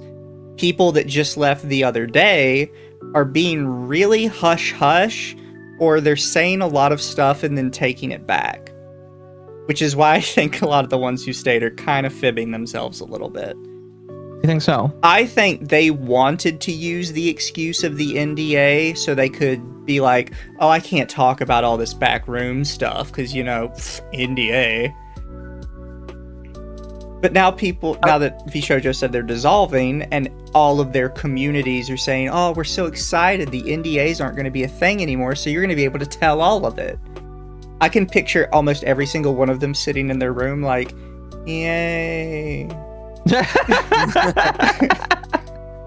Yeah, I can tell all of it. And remember one thing that I am going to mention is that in the court case, like let's say Iron Mouse does a court case and everything, discovery goes both ways. Just like they can do discovery on the discovery is basically the point where they're trying to find out everything that's going on both sides, get all the information. Both sides are trying to get information about the other, what they know, what they don't know, what was going on, what they didn't do, all that kind of stuff. So the same way that Iron Mouse can do that for the accounting stuff on VShoujo can do that for anything that Mouse has ever said, anything Mouse has ever done, anything that she's ever had, period. They could, if they wanted to, as long as it's done in a legal way, they could make it an indictment on Mouse if they wanted to do that. Their stuff's already in the gutter. Their name is already in the gutter. They're not there to protect their name anymore. They're there at that point. It sounds wrong, but legal vengeance is what they're going to want at that point. So they can do any kind of legal discovery to try to make it like they can even say, we let her know that she should probably be doing this, and that. She said no, so now we're not responsible. That type of thing. They can go for every single thing. And of course, what that means for Iron Mouse, even though she is a individual, etc., she cannot remove or delete or change anything that she's ever said, even if it looks bad for her. Any DMs, anything like that, she has to keep, because that's going to be a part of discovery. Even if it was on her private Discord, even if it was on anything like that, anything she as a legal individual has said to anybody can be gotten through discovery if it's related to VShoujo. She's ever mentioned them once to Zentraa or to anyone else or to a mod, etc., that can and will be used against her in the court of law through discovery. And of course, people be like, "Oh, well, they don't want to seem evil. They're already evil in everybody's eyes. They don't care. Nobody cares." Yeah, no, I agree. They're gonna go for the throat. They're gonna go for the jugular on her. Well, I guess here's my thing, because it's just like she says she basically is talking about, she's gonna do legal proceedings. She's gonna go after these people. So Andrew, a legal mindset, planted the idea that she really doesn't want to go to court, because if she has to go to court, she's going to have to dox herself. I want to put forward the theory that if she does have to go to court, there's a lot of sensitive information that she may not want gotten out to go out. So she's going to probably try and push for a settlement, which, by the way, isn't going to happen. I'll tell you right now, unless Gunrun has secret millions hidden somewhere, there's not going to be a payout, and that she's going to have to go to court if she wants a chance to try and get money, which, again, don't think is going to happen. I'm also going to say... At this point... Yeah, go ahead. Well, because my other complaint is I want one of them to start actually releasing facts. No, I know what you mean, because all they're saying right now is hearsay. And the thing is, all of their conversations always happen through Discord, and yet nobody wants to share anything. True. It's really hilarious. It's really hilarious because as I've been like going over the Cinder stuff recently, it really has amazed me just how much to stuff you realize, oh my gosh, a lot of what these people say, yeah, it's really emotional, but none of it's supported by anything. It's just emotional hearsay. And yeah, and the thing is with that emotional hearsay, same thing is it at this point with things that have been said and probably angry things that have been said in private, like I said, Discord, Twitter, etc. It does not benefit her or anyone else for them to go to court. Yeah. Because unless you know you are 100% squeaky clean, which no one on this earth is 100% squeaky clean, a company like Gunrun, even if it's, the company, whatever, they still have a war chest somewhere, probably. My thought is if they did embezzle funds, as some people think that they may have, at the very least, look, sometimes Gunrun would be like, I don't care. I want to, save whatever little last bits of semblance of respect that I may have out there. I do want to save my name a little bit, and I want to take her down. Since she took me down, I want to take her down. So Gunrun could do that. Gunrun could be paying for the company to have its lawyers defend them, and then they'll go after. It's like they could tell them, go after the jugular, go after anything you can, any little thing that could discredit them in court, which there's a lot people do every single day that can discredit them in a court case. If they're going to go after somebody, I'm pretty sure Legal Mindset would say the same thing. If you actually have a lawyer, if they actually had a lawyer, which I'm not even sure if they do at this point, lawyer would have told them, shut up, don't make a video, don't even talk about it, talk about other things. If they ask you about this, deflect. Even if it makes you look bad, deflect. Do not talk about this. Any word and anything legal, like I'm going to tell you. You talk about mouse? Yeah, mouse. Okay. Anything legal. Just telling you guys, whether it be to cops or to anyone else in the public, legally, the one thing you're going to be recommended all the time: shut the F up. Do not say a thing. Do not try to, because what she was doing, some people have told me, seems like emotional manipulation. I don't know. It seems like she really wanted to make herself the victim. I don't know. I've been hearing these things, but that can be seen as legally poisoning the well, possibly. I'm not a lawyer. That's the way it seems to me. Like, slander is a lot harder to prove over here. Defamation is a lot harder to prove over here, but it can be seen as detrimental to the company without any evidence on your side. And, when it comes to, like I said, discovery, if you said these things publicly, they're going to go after anything you said privately. And that can open a can of worms that will ruin your image. If you try to pretend to be a squeaky clean person or a very sweet person, and then through discovery they find out, well, you wanted all this downfall to happen, you actually wanted a lot of this to happen or whatever, then if they don't win either way, even if VShoujo doesn't win that case, even if VShoujo doesn't do that, at the very least with discovery, they can kind of be like, well, you're going down with me. Type of thing. See, Mizu, I told you he was a good guy to bring on. Also, really quick, Robert Norwood, have any of the past talents contradicted anything the remaining members mentioned at all? Yes, Silverveil basically contradicted everything they said. Not everything, but she contradicted a lot. She dropped her own nuke on the whole thing. She's like, F it. And the weirdest thing is that she also said, back when she was in VShoujo, they made it her mom sign an NDA as well, which was the weirdest thing I heard. I've actually heard of groups doing that before. I'm not saying it's not weird, but I have heard of VTuber groups doing it before. Her mom does show up on camera, so... Yeah. Oh, at that point, because probably the same thing with Pekora's mom that's on HoloLive, to throw another kind of like equal, thing that people might know a little bit more about. Pekora has a mom. She's now Peko Mama on there. She actually goes on stream. She actually has a VTuber avatar, etc.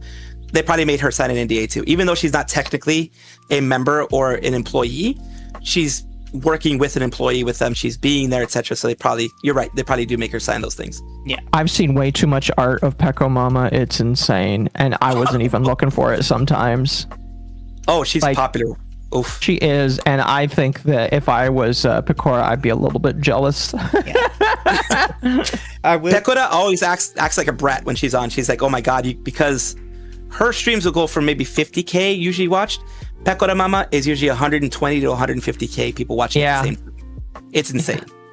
Yeah, people are mentioning when Silver left, people asked her if she's still friends with Mouse, and people remember the answer, very telling.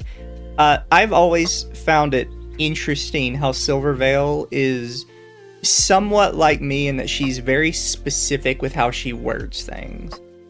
So I don't know if anybody's ever like really read her post, but like the one she made today, which she says, "My heart goes out to the communities affected by the recent news." Oh, that's really interesting. She doesn't mention any of the girls in the agency. She specifically says the communities around the agency.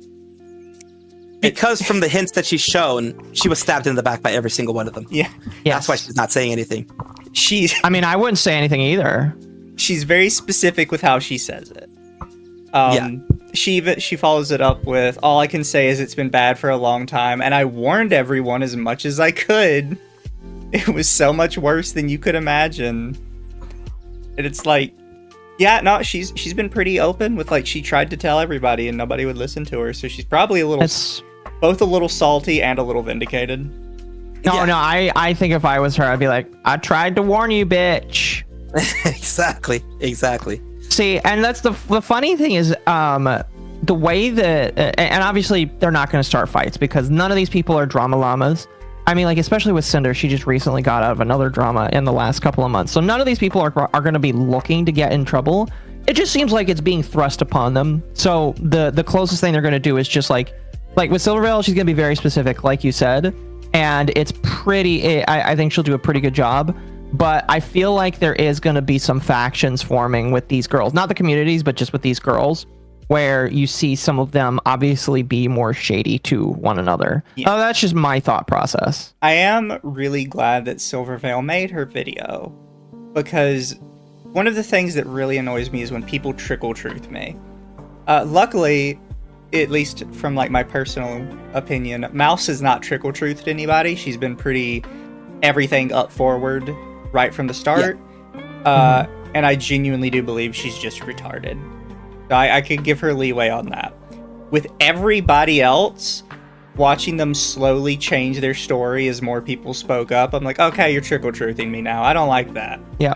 Why are you not just up front from the start? Kind of upsetting me. The way I see Iron Mouse is that she is absolutely someone that is is not good with the ways of the world. Does not understand the way things work very well. Well, I mean, if you were unable to go outside, you probably wouldn't be either. Exactly. Just to play devil's advocate. Yeah. And what I was going to say is in continuation of that, I'm the same way, but I'm my way because of a little bit different. My community already knows I'm highly functioning autistic. That makes it so that I have issues with understanding social cues, understanding social norms, that type of stuff. That is a huge thing I have an issue with. And I can understand where she comes from, where it's like basically people, when like in normal situations, normal societal situations, social situations, you'd know people are going to be two-faced a lot. And a lot of times, normally people, when they get to a certain age, they can figure out this person's two-faced, this person's just smiling, and he's holding a knife behind his back, ready to stab me whenever he has a chance. People like myself, I'll be like, he's smiling. Okay, that's a good thing. And then, the societal little ticks and things that you start learning, for me, they don't process that well. So I can see her, I'm not saying she has any of that, but I can see with her being isolated as much, and not in a bad way, coddled by her parents, because she does have a disease. She has the immunodeficiency, that the primary immunodeficiency that causes her to have to stay isolated. Parents in those situations will coddle you. The people around you will coddle you. They will protect you a lot. And that makes it so that around you don't know very well. Now, here's the thing. She's not a child. So at that point, like the same thing I say with myself, I'm an adult. I'm responsible for everything. If I don't catch it, that's my damn fault. No one else's. Same thing I'll say to her. If you didn't catch those things, it's not because you were coddled. That may have led to those things. But at the end of the day, you're an adult. It's your responsibility. You messed up. You effed up. Take certain responsibilities and try to fix it so it doesn't happen again in the future. Hopefully. So a couple things. First, welcome to the autism gang. Although Mizu is not autistic, it's just me. Second, I would agree and echo as well with you. If you're an adult that's living on your own, or at the very least, if you're living, I don't really know if I do believe that she lives mostly on her own. Iron Mouse, she lives inside, but she lives for the most part on your own. Yeah, if you're independent. Yeah, if you're unable to be independent and you have to live with other people, my personal opinion is you probably should not have unfettered access to the internet. That's my personal opinion, because if you can't, like, if your faculties keep you from being able to engage as a normal human being, you're probably not able to engage on the internet in a safe environment. So, no, I do believe that. Yeah, and I feel like that's why I'm a lot more harsh on some people on the internet, because they're just like, why are you bullying a disabled person? I was like, if they're that disabled that they can't actually interact with me, they shouldn't be here. I have way too many experiences that I've seen on the internet where I know for a fact that this person should be in intensive care or in some sort of facility, and they're not. And it's just like, listen, if they're here, they're going to engage with the big boys. They shouldn't be here. You know what I mean? Yeah, I definitely believe that if you want to be in that specific forum, that's why, like, for example, like I said, I'm in the VTuber news space. I've toughened up. I didn't know it was this bad when I originally got in, but I've toughened up. Before I was really like, I would get butthurt over things like that. Now I've toughened up. I'm like, I'm in this forum that I put myself in. I am an adult, so I have to take it as it is. And the same thing, if you are, because I do have family who is on the other side of the spectrum of autism, and they do have a person with them all the time because they do not have the faculties to go through their regular daily lives by themselves. And for her, sometimes even not having the, what's the word I'm looking for? Having the experiences or having the, your brain stimulated in a certain way, can make you less able to be in good social situations and are learning all these situations. Not saying it's a mental deficiency, just saying you haven't had all the experiences proper to get you to the point where you can be on an even playing field with people who have been, playing the game for so long. Mm-hmm. What he's saying, chat, is you need to go touch grass. At least once a month. That's why I go out and work a regular job. Really quick, now that people are talking about the IRS, Sparky for 5, interested in the AVP finance person. He wiped all of his socials and his LinkedIn the other day. And then Maru for 5, I don't care how rich the talents are, they earned the money, just fess up and take your lumps at this point for making mistakes. I think everybody would be like that as well, just gotta be honest about it. Like, I don't care that Iron Mouse makes millions of dollars. She technically did admit, I made $1 million, and that's why, like, they're owed $500,000. It's just like, hey, that's fantastic. You don't need to hide how much money you make. Just say, I'm owed money. This is how much money they owe me. I haven't been paid this money. Like, for example, Nyanners and others, as has been mentioned in the chat before, have said, like, I think Kaysan said I was owed Ferrari money, and Nyanner said I was owed Mercedes-Benz S-Class, which is about $100,000 plus money. So they've put something out there that's like, you can take a look at this. This is how much money I'm owed. Which, on the other hand, would be like, if in the company you're owed $100,000, that probably means you made 10 times that much easily in the time you were in the company. So she's made millions, and so has Kaysan. And we're not saying, oh, you're a millionaire, so you shouldn't worry about the money. We're saying also, you're a millionaire, you should kind of be more wary of what's going on with your money. Of course, sometimes, like, also, I think as Hada around there said, when you have FU money, sometimes you're less worried about where your money goes as long as you get some of it. It's still more than probably you could ever use. And it's stupid. And I think that people that do that need to hire a fucking accountant, a trustworthy accountant, so that the accountant can watch over your money. When I had an LLC, I had an accountant. Because I had an LLC in 2016, I was doing consulting work for tech, like I still do now. But back then I had an LLC. And I had an accountant. I made sure that, I had audits, like yearly audits and that type of stuff, because I want to make sure that the money that I think has gone to these places that actually gone there, the money that I know is spent here, I want to make sure everything is on the up and up. And if I were ever to that point where I made that much money, I have the wherewithal that, like, I'm not good with money and, like, in numbers and stuff like that. I'm good enough. But once you have all these different avenues like they do of money coming in, you have to have someone that's their job. That's all they work in. That's all they studied, to be able to look at it and be like, all right, give me simple. This is what's going on. This is what you've had. This is what you've done. And, have it like that. But not everyone, unfortunately, thinks that way, because it's like, that's $50,000 a year I'm going to get taken out of my account, or $100,000 a year. You're making $2 million. That's not that much. It's an investment in making sure that the $2 million keeps coming to you. I can agree. Yeah. But yeah, it's this whole thing is it's a tangled web. It's a very tangled web. It is. Because anything we said here, a lot of times if you say it on Twitter, holy crap, you're going to have everybody going down your throat. It's like, oh my God, they're the victims. How can you even question it? That's how people get away with some really horrible shit. I agree. When you're like, why do you question it? Why do you question it? People get away with some really horrible stuff because of that type of mentality. You should be critical mind and thinking just basically in the most critical way you can, which is questioning both sides. What's going on there? Making sure things make sense. If it doesn't pass a sniff test, there may be some shit there. Yeah, it does kind of bother. Yeah, Mizu have gone through this quite a bit, where, you know, we're not necessarily going to disagree with somebody, but we're just going to ask questions. People are like, how can you ask those questions? Just like, because we ask those questions.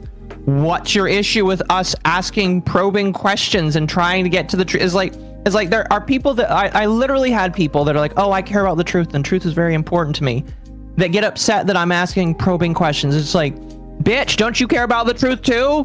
Or do you just care about whatever the fuck gets you the most clicks on YouTube? Oh, that's something that's been annoying me. Is everybody's posting like 8 billion videos about VShoujo right now. Like every single time somebody says something. Yeah. Every time somebody says one thing, it's like, newest VShoujo update just dropped. It's like, can you guys wait like a day and just cover everything? Well, there's a reason why, like, I took 3 months to make the Cinder video. I mean, like, I've been thinking about making this video for a long time, but I was just like, I can't make this until it's perfect. And I'm of the opinion that now I can make it because I feel like the way I can do it is perfect. And it's just like, I hate that so many people have resigned to the slop of recording multiple videos on the subject. Because like people can make a video or 2 videos, but and I don't really feel like streams count in this because streams are streams. But when you like when you go, do you both know who Pegasus is? Mr. Pegasus is? No. Okay, Mr. Pegasus is the guy who made 30 videos on Mr. Beast, and that's kind of my rubric for. What makes somebody he's kind of like my rubric for what makes something slop, basically, is when people make so many videos just like, okay, are you interested in covering something or are you interested in just the slop money that comes from making slop content? And that's where I feel like unfortunately it's going. And some people are proudly slop tubers. Like he's a proud slop tuber. He says, I'm a slop tuber. I know I'm milking this and it's working for him. I think that's why people watch him. I don't watch him very much. I mean, I watched him when things started like that, with, you know, when it came to the things with Hassan, etc. He also makes those things there, with the Ethan Klein thing, all those things. But after a while, it's like the same content, pretty much repeated. Sometimes they even have the same parts and the same stories in that content, and it's like a second or third or fourth video. Just to be saying, oh, we're just going over things I said before, and the thumbnails are near identical almost the whole time. It's crazy.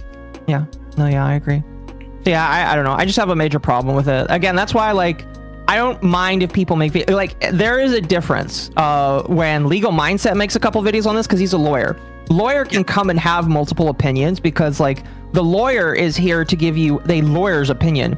But when I have VTuber woman number 63, where her only job is to have a hot VTuber model with her tits out and say, oh my gosh, this is such a horrible thing to see. This is so sad and tragic. It's just like, ma'am, you literally are the exact same to everybody else. Your model might be different. Your voice might be different, but your opinions are exactly the same. And I don't give a shit. I'm going to wait for you. I'm going to wait for somebody to actually, like, I'm going to wait for an expert to come out with an opinion. Please stop me if I'm looping Mizu, but... No, you're good. I just saw like a couple people today that every single new person that said something from VShoujo, they made a new video on it. It's like, yeah, no. Because especially some of these, like, there's not enough context there. Not even a new video, but like more and more and more tweets. It's just like, holy shit, these people are making like 5 or 6 tweets, archiving like a stream, and it's just like, okay, I agree that sometimes giving a play-by-play is okay, but some of these people are farming the engagement so hard just by saying, here's a play-by-play of what happened in this stream. And it's just like, can't you summarize everything or make a long thread after the fact? No, you have to fucking do every single bit of it because you want to get the clicks and views of being on Twitter. And it bothers me because a lot of the people that I've seen do it used to be really good at what they did, and now they're falling in the line of bitch making slop. And unfortunately, I mean, you could say they're playing the game because unfortunately, in some cases, the algorithm is very strange on YouTube. It will push the slop up to the top. It will absolutely, like, if you make like a 30-40 minute video where you're very contrite and everything, you do, you know, the best comparisons ever, and you put all the evidence there, you're gonna get 30 views. If you do one like the slop tubers do of, you know, drama, and the same thing again and again and again, each one of those videos is gonna get 500k views. It's really weird how it works. I don't call it the algorithm. Here's a way that I actually kind of changes your perception. I call it the audience, because the audience, the algorithm is obviously based off of the audience. And if you think of it less as a robotic program that assigns your video and more of an audience, you have to figure out what kind of audience you want to attract. Obviously, like, if I wanted to do that, it would be very easy for me to do. And I've legitimately thought about this before. I planned about this before. I thought to myself, how many videos would I need to make? How little editing would I have to do? And what audience would I go for? And I recognized very early on that the audience that I would get from that is not the audience I want. They're all like people that don't know how to think. They don't know what they're doing. They're just going to sit there and say, please tell me my slot for the day, mommy. And that's it. And it's just like, that's not the people I want. So I just can't. I don't want to go for the daily quarter pounder slop. True. And the thing the reason why some people like me, not everyone, because I have a lot of people who don't, because I've, like, for example, when Nidhi Sanji stuff happened, I did stuff against Nidhi Sanji. When Hololive has made mistakes, I've done stuff against Hololive. And I told my community, because they're like, why do you hate Hololive? I'm like, no. Hololive is what got me into VTubing. Watame, one of the people in Hololive, is the reason why I got into VTubing in the first place.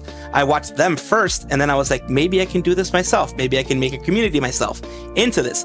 So, but I am firmly in the belief that no matter if it is my favorite VTuber, my favorite person, my favorite company, I will hold them accountable for mistakes that they make. Because since I like them so much, I want them to fix it. I want them to get better.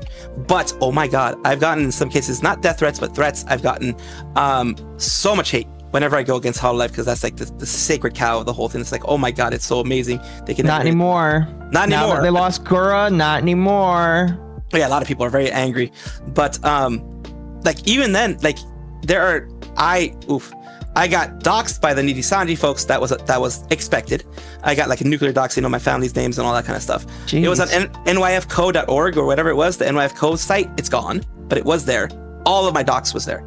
I'm glad that I never got swatted, but you know, that was all there. They don't like me because I put out when they make mistakes. But what they never see is, like, for example, like I said, I try to be balanced. For example, Scarlet Yonaguni, other people like that. Anybody who does good stuff, I don't go by what company you're in. I go more by what you do. If they fuck up and they mess up, I'll call them out on it. Anybody. You could be someone that I talked to yesterday as a friend. If you messed up, just like I want you to call me out when I mess up, I'll do the same. If you messed up big time, where there's evidence of this mess up, and there's evidence that you, like, for example, you were harassing somebody or anything like that, that I'm going to call you out on that. I think you and Mizu would enjoy talking to each other, because he's exactly the same way. Although he might be more harsh than you are on it. No, I hate talking to people like me. I do.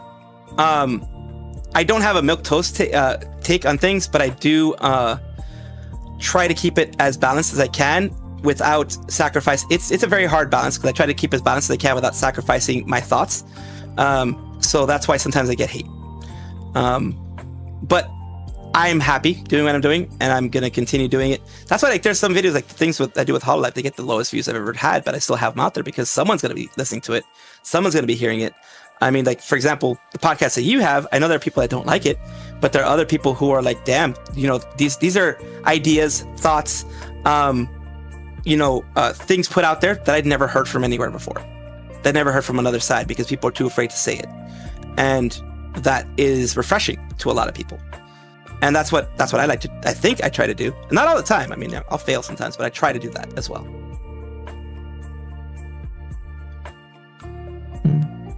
You guys, Mizu, you guys set Oh, you go ahead, Mizu. I noticed that we were looping a little bit. I was just waiting for you guys to do your thing. You seem very you're good. invested. You're good. Sorry. No, it was great. No, you're totally fine. See, Mizu has to do this thing with me because I am autistic and I go in loops a lot. He has to like remind me. He's like, "Hey, Occo, you're looping. Let's move on."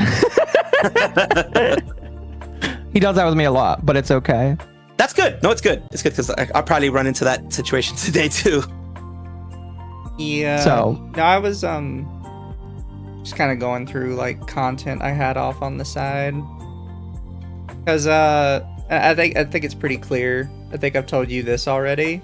I'm very happy that basically just I was right. Oh yes. Vindication is always good. Well, what's funny is me and Mizu, well, mostly Mizu, but me and him have kind of been like looking at this and paying attention to VShoujo, and the general consensus that me and him have had is that like it's been downhill for quite a long time, and now it's just like nice to see that we were right. And like the funny thing is, and I don't know if you've seen this, Salvi, where people who were diehard love Niji Sanji forever, like within the last 48 hours have been like, oh, I always knew they were horrible, I always knew they sucked, I knew all of the red flags, and when months and months and months ago they were like singing the praises of the company or members in the company by proxy, and it's just like, oh, you're absolutely a fucking liar, you're a fucking liar. And I think that's why, well, I would like to think that's why people continue to watch me, because I have many times made mistakes, and I have many times made mistakes in what I've reported out and what my thoughts are. And, you know, once new information comes out, they change a little bit. Like with VShoujo, like I said, I drank the Kool-Aid. I told my chat, when I started talking negative stuff on VShoujo, I'll be like, look, I'm going to make this disclaimer first. I was one of the ones that drank the Kool-Aid of VShoujo. So this, if you know me, you know that I did like a lot of girls in VShoujo and things like that. So what I'm saying now is going to sound weird, but I have new information. I modify things based on the information that I have. I'm not going to say that they were perfect all the time, but I did like the girls there. But once you find out new information and you don't modify what you do, that's bad. But when you try to pretend like you always, like what you're saying right now, is you pretend like you were always against them, then that is when people are like, oh, you're just flip-flopping and you're just trying to read the room and try to go in the path of least resistance. Because now everyone has basically carte blanche to hate. They have the open, you know, the open season to hate on VShoujo. When, like you said, a day before all this happened, they were singing the praises of VShoujo, singing the praises of all this thing, the best company in the world, 100 and 0, you know, 0 to 100, and when it comes to like 100% going to the talents, talent first, all the buzzwords that they try to put out there. You know, the day before Iron Mouse came out with this, VShoujo was amazing. But now that it is bad to say VShoujo is amazing, now that the whole world is like, they suck, they're like, oh, I knew it all the time, which is what you were saying before. That will, if you are a content creator, I will call you out on that, and that will probably get me hate, but enough people, if I can show one person that it probably isn't a good idea to follow you because you're going to flip-flop on something else, then I've won in that sense, and I've done something positive in that sense, because I don't like manipulative people, as you can tell. I don't like people who manipulate. I don't try to manipulate anything. I don't like those people because I've been hurt by them before, and I'm not going to be the Papa Bear of everybody, but if I can free people from that type of manipulation and just, you know, do it in the news way that I do it, I'll do that. Yeah. So Mizu, did you want to say any of the funny people who decided to like have that mentality? What mentality? You mean the flip-flopping? Yeah. Well, no, we already covered the big one. It was like Shylily immediately coming out like, oh, I always knew it just from the start. Which, by the way, it came out after, because Shylily said she knew after she saw the contract, which is why she turned it down. Somebody went through her tweets and found out that like a week later she recommended her friend to go to VShoujo. Oh boy. So see, that's the thing. That's the other thing. When you try and do this, like, I always knew shit, is okay, well, now, like, there's this huge line of history between now and always knew, where you were supporting them. And now we have to ask, why were you supporting them if you always knew? Exactly. It's just like I saw some people in my comments were like, oh, she could just try to be just trying to be nice to her friend. Just like, listen. You can be nice to your friends. You can say, oh, congratulations for getting into a company. But you can also at the same time not actively like push that you like them. Like you're not forced at gunpoint to say that you like VShoujo. So why the fuck, if you knew that they were a shitty company, would you then go out there and tell friends that you know are going to get into the company, oh, congratulations. Oh, you're so awesome for doing that. It just reads very hollow to me. And it reads, again, like she's trying to get attention for it. It's like, oh, I always knew. Because that's something I noticed that she does quite a lot. She does the whole, like, she does that whenever there's a controversy and she feels like she can jump into, it's like, oh, I always knew that they were bad. I always knew that X, Y, and Z and X, Y, and Z. I just had this gut feeling. And I'm just like, your gut feeling's been pretty wrong lately. I'm going to be honest with you. Also, and another thing that I'm going to show it to y'all and I'll show it to chat. But I wanted to show this Mint video because it's sort of in the same vein of calling out the people who always knew but didn't say anything. And if you guys, oh yeah, Mint did do that. Yeah, I heard about that. This was the end of Mint's video because Mint was going to be the next generation, and she said this, which I think does not look good for a lot of the shoujo girls that stayed. It's really unfortunate that. Oh, it's really quiet. I gotta hold on. Yeah, she was really quiet in hers. I'll just mute definitely this. Was. It's really unfortunate that nobody knew how bad it was. Except the people who knew how bad it was. And they were just kind of willing to let everyone else walk into a burning building. Yeah, so that was kind of in the same vein of it. And I really liked hearing that. Because it's one of those things, if I say it, people look at me and they're like, wow, you're an asshole. But, like, she said it, and she's typically very well liked in the community. And she gets a follow for that. Yeah, and she goes, yeah, people knew, and they just chose not to say anything. And they were letting us get fucked over just because they chose not to say anything. Oh. And yes. I do feel like that is not a grand indictment, but that is like a growing indictment of some of the people's like, oh, I knew. And it's just like, well, then why the fuck did you say anything? There's a burning building and you chose not to warn people that it's burning. You're an asshole and you fucking suck. Yeah. And there's been lots of these kind of weird statements from the people that were going to be a part of it, but now aren't. Where you can tell they're kind of pointing the finger at somebody, but they don't want to, like, openly say it, you know? I think they should. I think they feel like they're going to get blacklisted or something. Yeah, it's always sad. Yeah, NDA is the excuse. And something I had to remind people constantly is NDAs are not magical.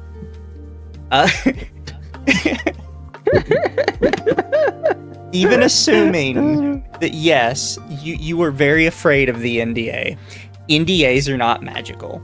They cannot magically tell when you have violated them and told somebody, something you weren't supposed to. True. And the company can't just be like, oh, we have a feeling that somebody might have violated an NDA, so we're gonna subpoena literally every single one of you and get discovery on every single thing you've ever sent to people. They can't do that. There's like a lot of rules. Yeah. When you have a bunch of people under the same NDA, it gets basically impossible to prosecute it. Plus, they're so poor at this point. Yeah. They're so poor at this point. What are they? Are you saying that they're just gonna go after all of you at the same time? Yeah, no shot. Lawsuits are very expensive for one person. You have to spend money for at that point. I mean, it already costs like $500 an hour for one lawyer to go after one person. You're telling me that a lawyer, and let's say we're going after like 5 or 6 of these people, and that's not even the little amount. You're saying that at that point the lawyer has to hire his friends to help him sue all these people, and all of them cost $500 an hour. It's just like, it's not going to happen realistically. So. Yeah, no, that's the thing. And also, even if you had NDA under VShoujo, they're obviously a very inept group of people, the people up on top. So I don't even think they're going to know how to fight an NDA, because maybe their lawyers know a little bit, but I don't, like, at this point, they're so inept because of the fact that they weren't able to actually make it work monetarily. I don't know if they would be able to even go after you. Like, they would know how to do that. I think also we have to remember that the lawyer that allegedly worked for them wasn't even allegedly licensed. No, so he just hadn't renewed his license. So I do have to kind of call people out on this. It's another one of those things that's kind really? of a lie was that also fake news? Well, he just hadn't renewed his license. Like, that doesn't mean you, like, are immediately not a lawyer anymore and you don't know what you're talking about. You're just not licensed. You just can't go to court. And the thing is, the issue is you can still be an advisor for a corporation, a legal advisor. It's pretty common, actually, for So retired lawyers to do it. So is it like Ava, where she just didn't renew her license? Yeah. Yeah. He literally just didn't renew his license. That's all that happened. Yeah. And he can still be an advisor. Like, I remember I talked to Ava about this. You can still be an advisor, a legal advisor, like you can't be official legal counsel in the sense of like court-wise, or even you can't sign contracts with them. You can't notarize contracts, that type of stuff. That they get someone else to notarize it. But because you are still technically in the bar, you're still technically know what you're doing. You can create contracts. You just can't notarize them, as far as I know. And because people were also mentioning to me, like, can't they, void the NDAs? No, because number one, a lot of the NDAs were probably made while the person had an active license. Number one, for a lot of these older people that were in there. Maybe the new generation, if they had signed one, maybe if they could prove, but then again, you have to go to court of law, prove that at the point in time when it was notarized, put out, etc., the person who did it did not have a license.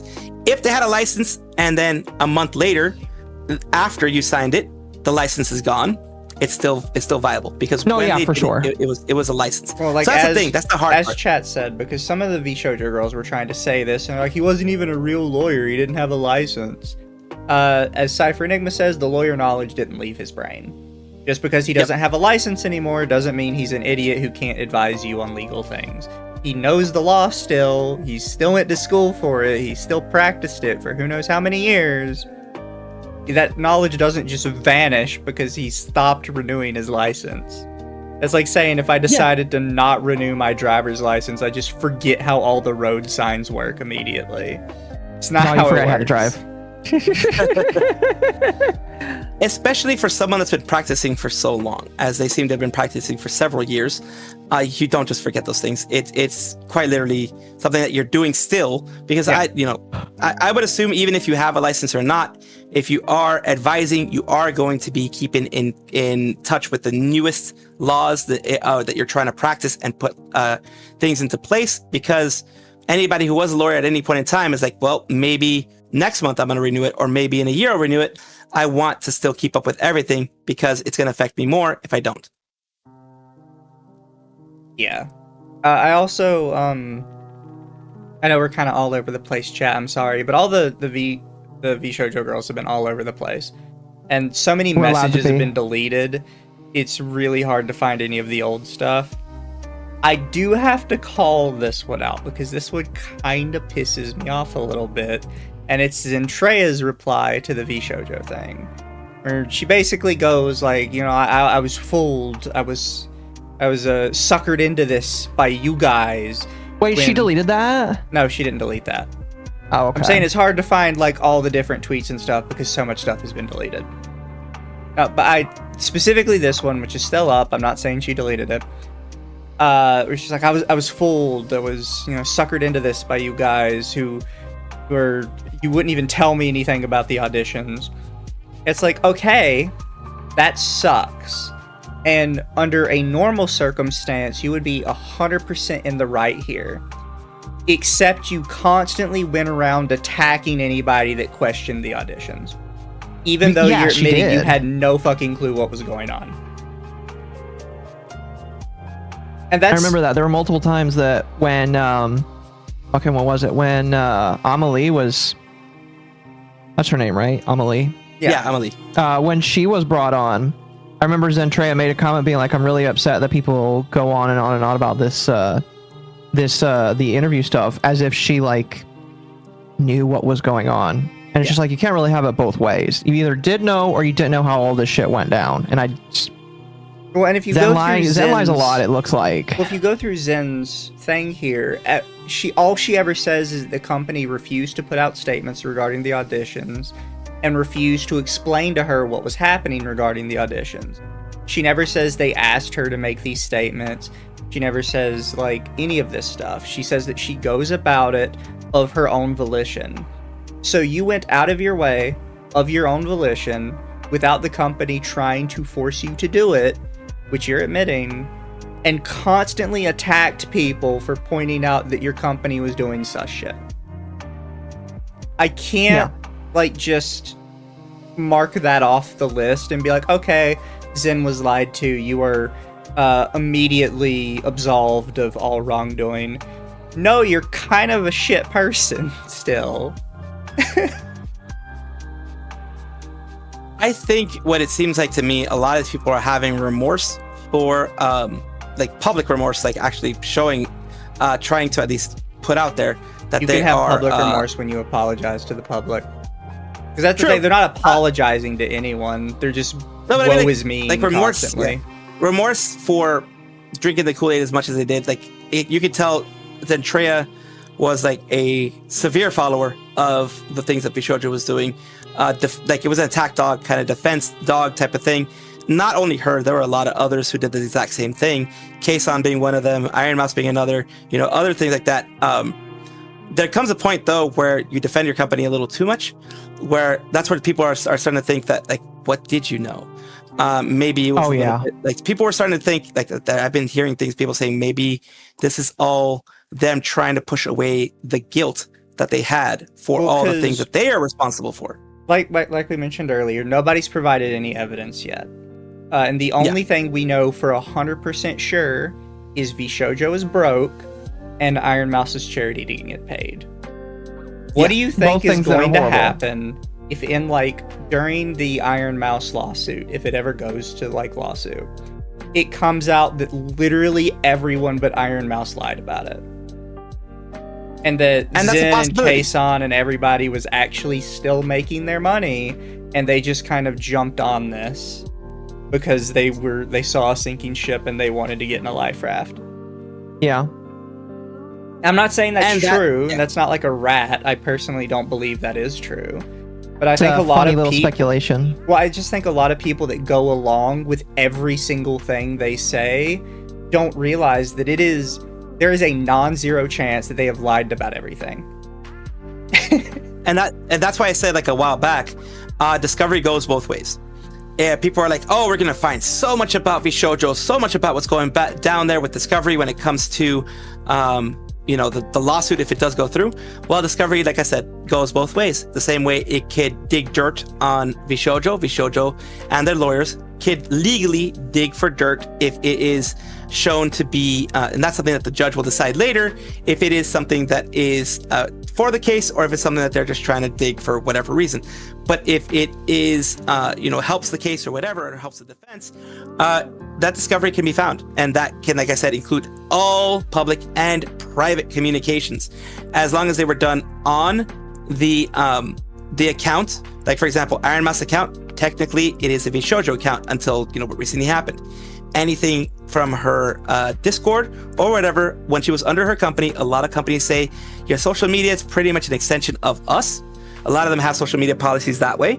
Your extension is an extension of our stuff, our social media.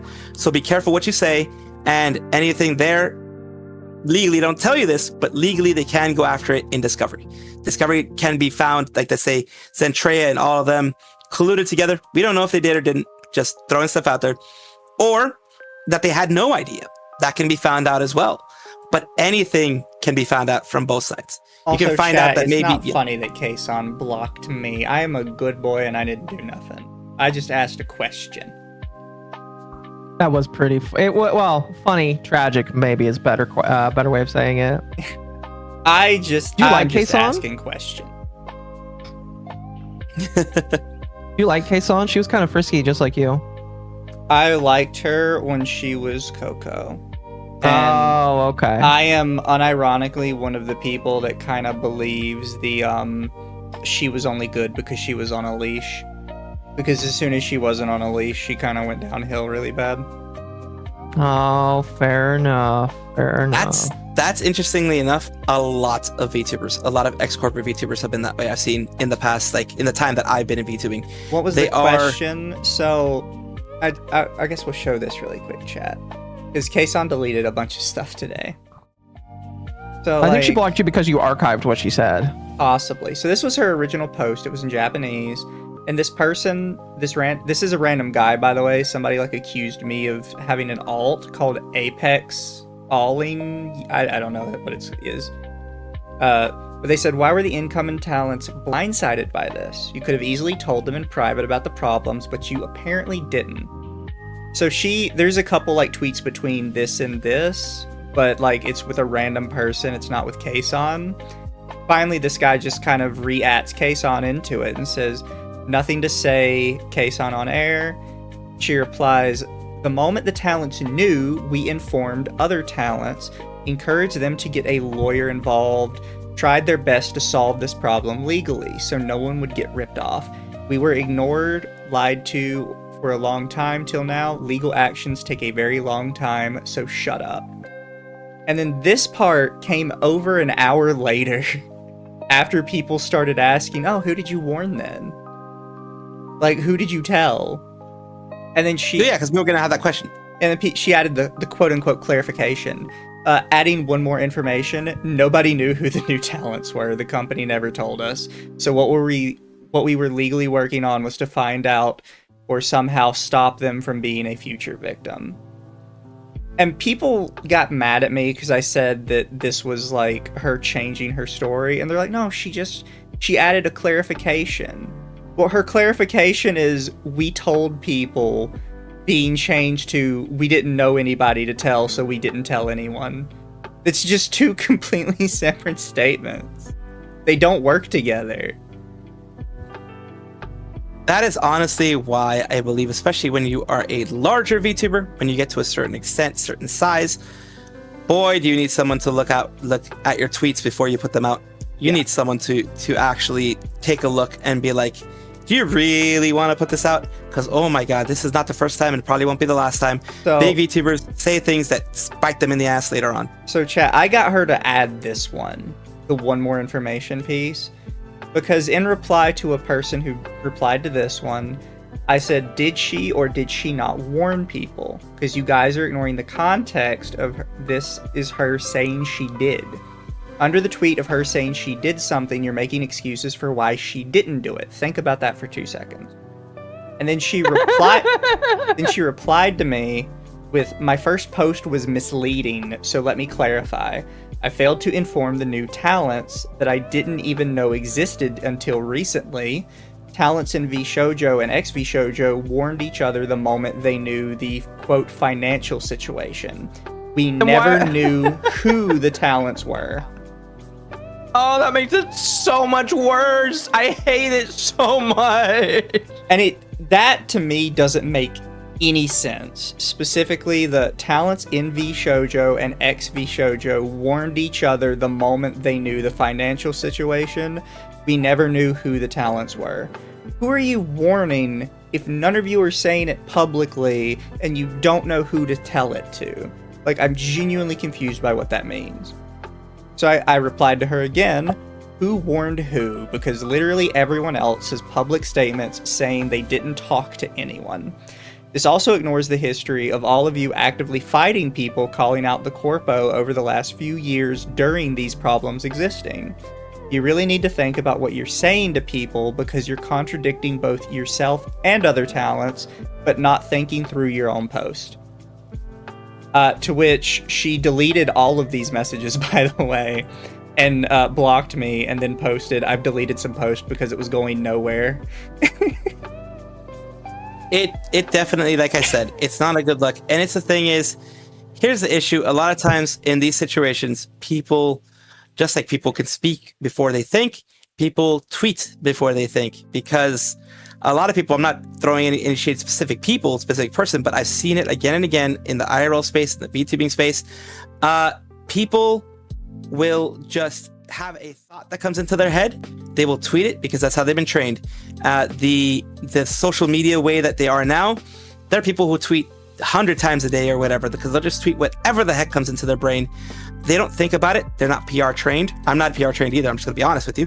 But there's a reason why I don't tweet that much, because I'm always scared that, like, yeah, this may seem good now, but I don't want to seem like, oh, it's good now, but it's not good 5 minutes or 10 minutes or 20 minutes later, and then I'm changing my tune. I want to be 100% straight.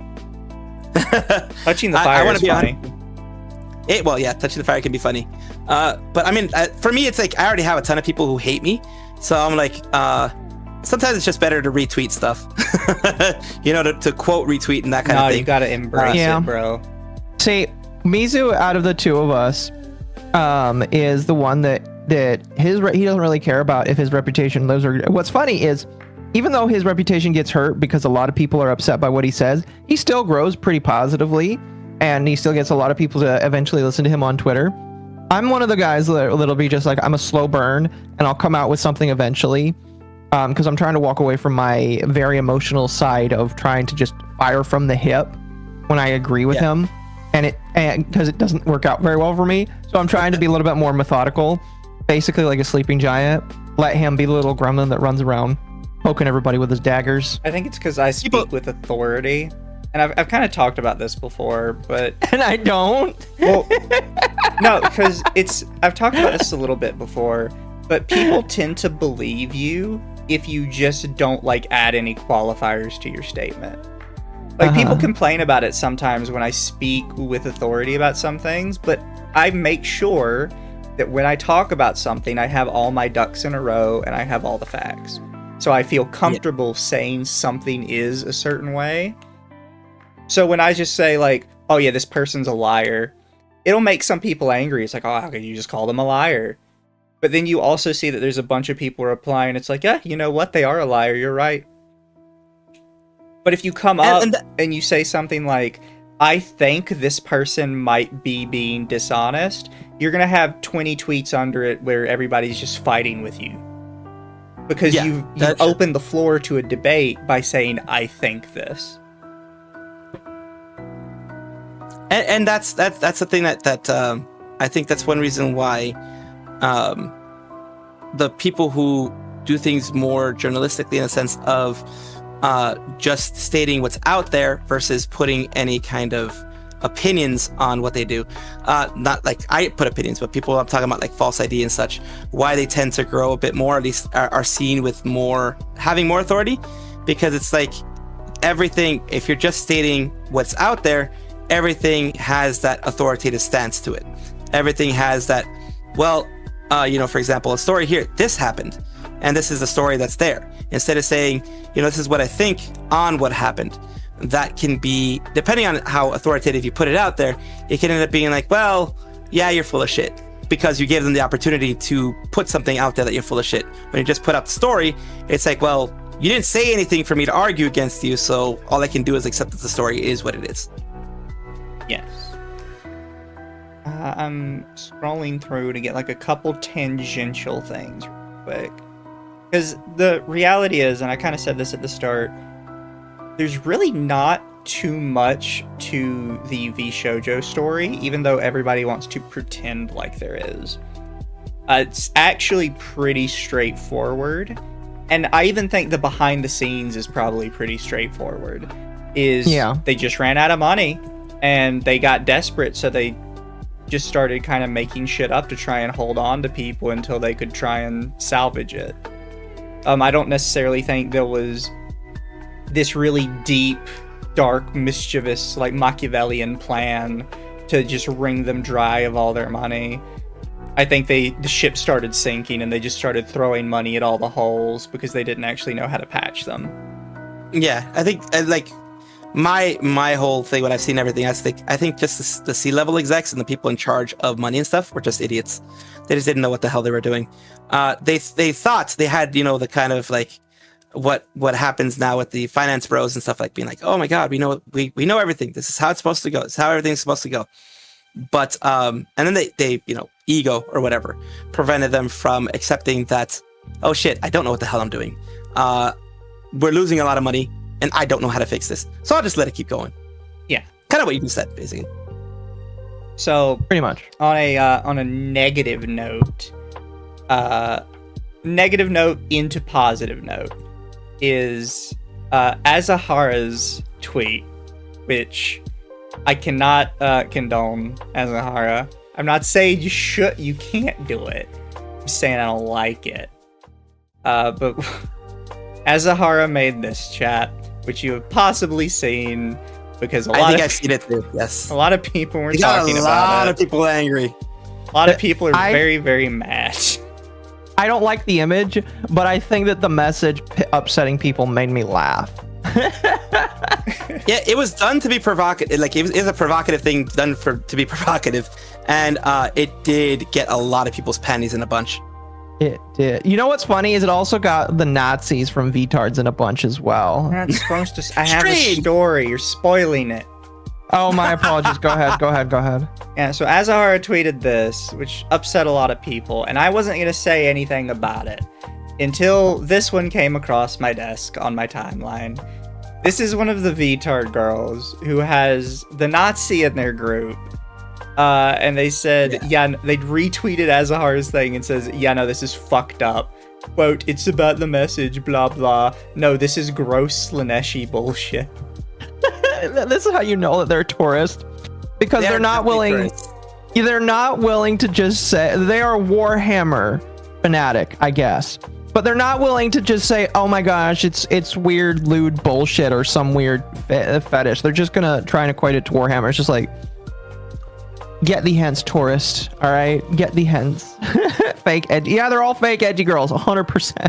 They absolutely are. Like, I called it when I first saw it. I told people specifically in my community, like, do not engage with these people. This is drama. This is like angry bait. It's just baiting you. They're engagement baiting.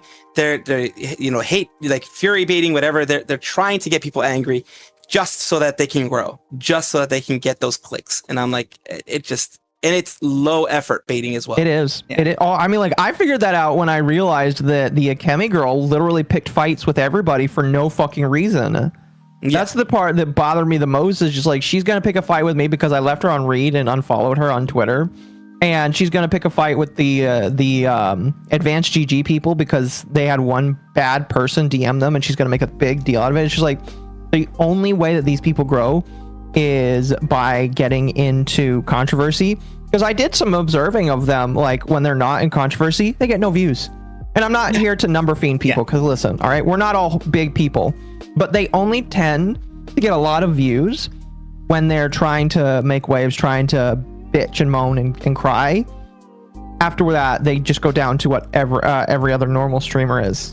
Well, all I replied to this was, isn't your group's whole bit being edgy? Seems like you'd be the last person who'd whine about uncouth art. That's because, like I said, Azahara, I'm sorry. I didn't like it. I just... stuff like that makes me uncomfortable. But, like, you're the edgy VTuber group. You're telling me that, like, this art is a bridge too far? Like, come off it, bro. Also, I was trying to find it when I was scrolling through here, but one of my other favorite tweets in here was somebody that says, shut the fuck up, stop calling it Slaneshi anything, just say Gooner. I mean, I've kind of been saying that as well. Like, these people are such tourists, they're not willing to call it Gooner, and it's just like, you guys, like, been insulated your entire lives? I mean, I know what Kemi is because she's a BPD girl, and she literally has, like, a trigger finger to, like, get pissed off at people. But, like, Gooner isn't a word? Yes, it is. I don't think it's recognized yet by the Merriam Dictionary, but it will be. Just say Gooner. It will be. That one will be too. And then I wanted to move that into a positive, which is Iron Mouse is fun. Got, like, a lot of money. I took this picture yesterday, or this picture was taken yesterday, I believe. I think she took it about the same time I did, because I think this is about the same price it was when I put it in the thumbnail. But she was trying to go for $10,000 which the internet was trying to go for $500,000 to make up for what VShoujo took, and it ended up going 1.2 million about. Yeah, it's over that at this point. It's like almost 1.3, I think, at this point. Yeah, it's gotten really big. So it was huge. Tons of people donated. And I hate to do this to you guys, but we got to go from a positive to a negative again. People got really mad that Cinder donated to it. Allegedly. Okay, here's the thing. That is allegedly Cinder. We don't know Cinder. for a fact that that's actually Cinder. They have almost $7,000 to dump on this. It's Cinder. Yeah, I mean, I can believe that, but again, I am still up in the air being like 50-50 if it's Cinder or some like crypto bro that just wanted to troll people and make people get upset. Yes. I can believe it could be either or. I think that's what makes it so funny. It's like people said, it's the exact amount of money Cinder donated the first time around. Yeah. Okay. And the thing is here, like for me, I really didn't freaking get. I even told my community, it's like I have no freaking clue why people are angry at this. It is an individual, a private individual giving money to a good cause. It's like I don't care if it's like Bernie Madoff, which is some dude long ago who did some bad stuff financial wise, or some other crypto bro or whatever. If the money goes to them and the money goes through, I don't care who gives it to them. It's money that's helping a good cause. Could be the worst person on earth. I don't give a damn. And I'm pretty sure that the organization doesn't care. Money's money. My opinion is I think that if you want to be altruistic, because here's the thing, putting your name to a donation like this on a Tiltify account that has a leaderboard, you can say you're as altruistic as you want. You could say you're like the next Mr. Beast that wants to build wells in Africa. There's still a bit of PR that you know you're going to get from this. My personal opinion is if a lot of these people want to be altruistic and a lot of these people want to say they're doing it for a good cause, all of them would be anonymous because they don't have to put their name up there. So it's just like, yeah, it's just like, it's nice that they're doing it, but, oh, sorry, hold on a moment. I will also say, and I'm not somebody that subscribes to the, like, we need to make this into a huge issue and we need to make it like a massive fight, but Shylily donated something that it's not technically double what Cinder donated, but it looks like it's double what Cinder donated. And she did it to one-up Cinder. Yeah, she absolutely did. The amount of money has literally no significance to Shylily or her brand. It has no significance to any of the other donations that were made. It's just, it's supposed to look like it's double Cinder's. And it's really petty and really stupid. I will say in that case, that is like a really shitty donation to do. Because now it's one thing to kind of use a donation to make yourself look good. It's another thing to use a donation to try and make someone else look bad. Yeah.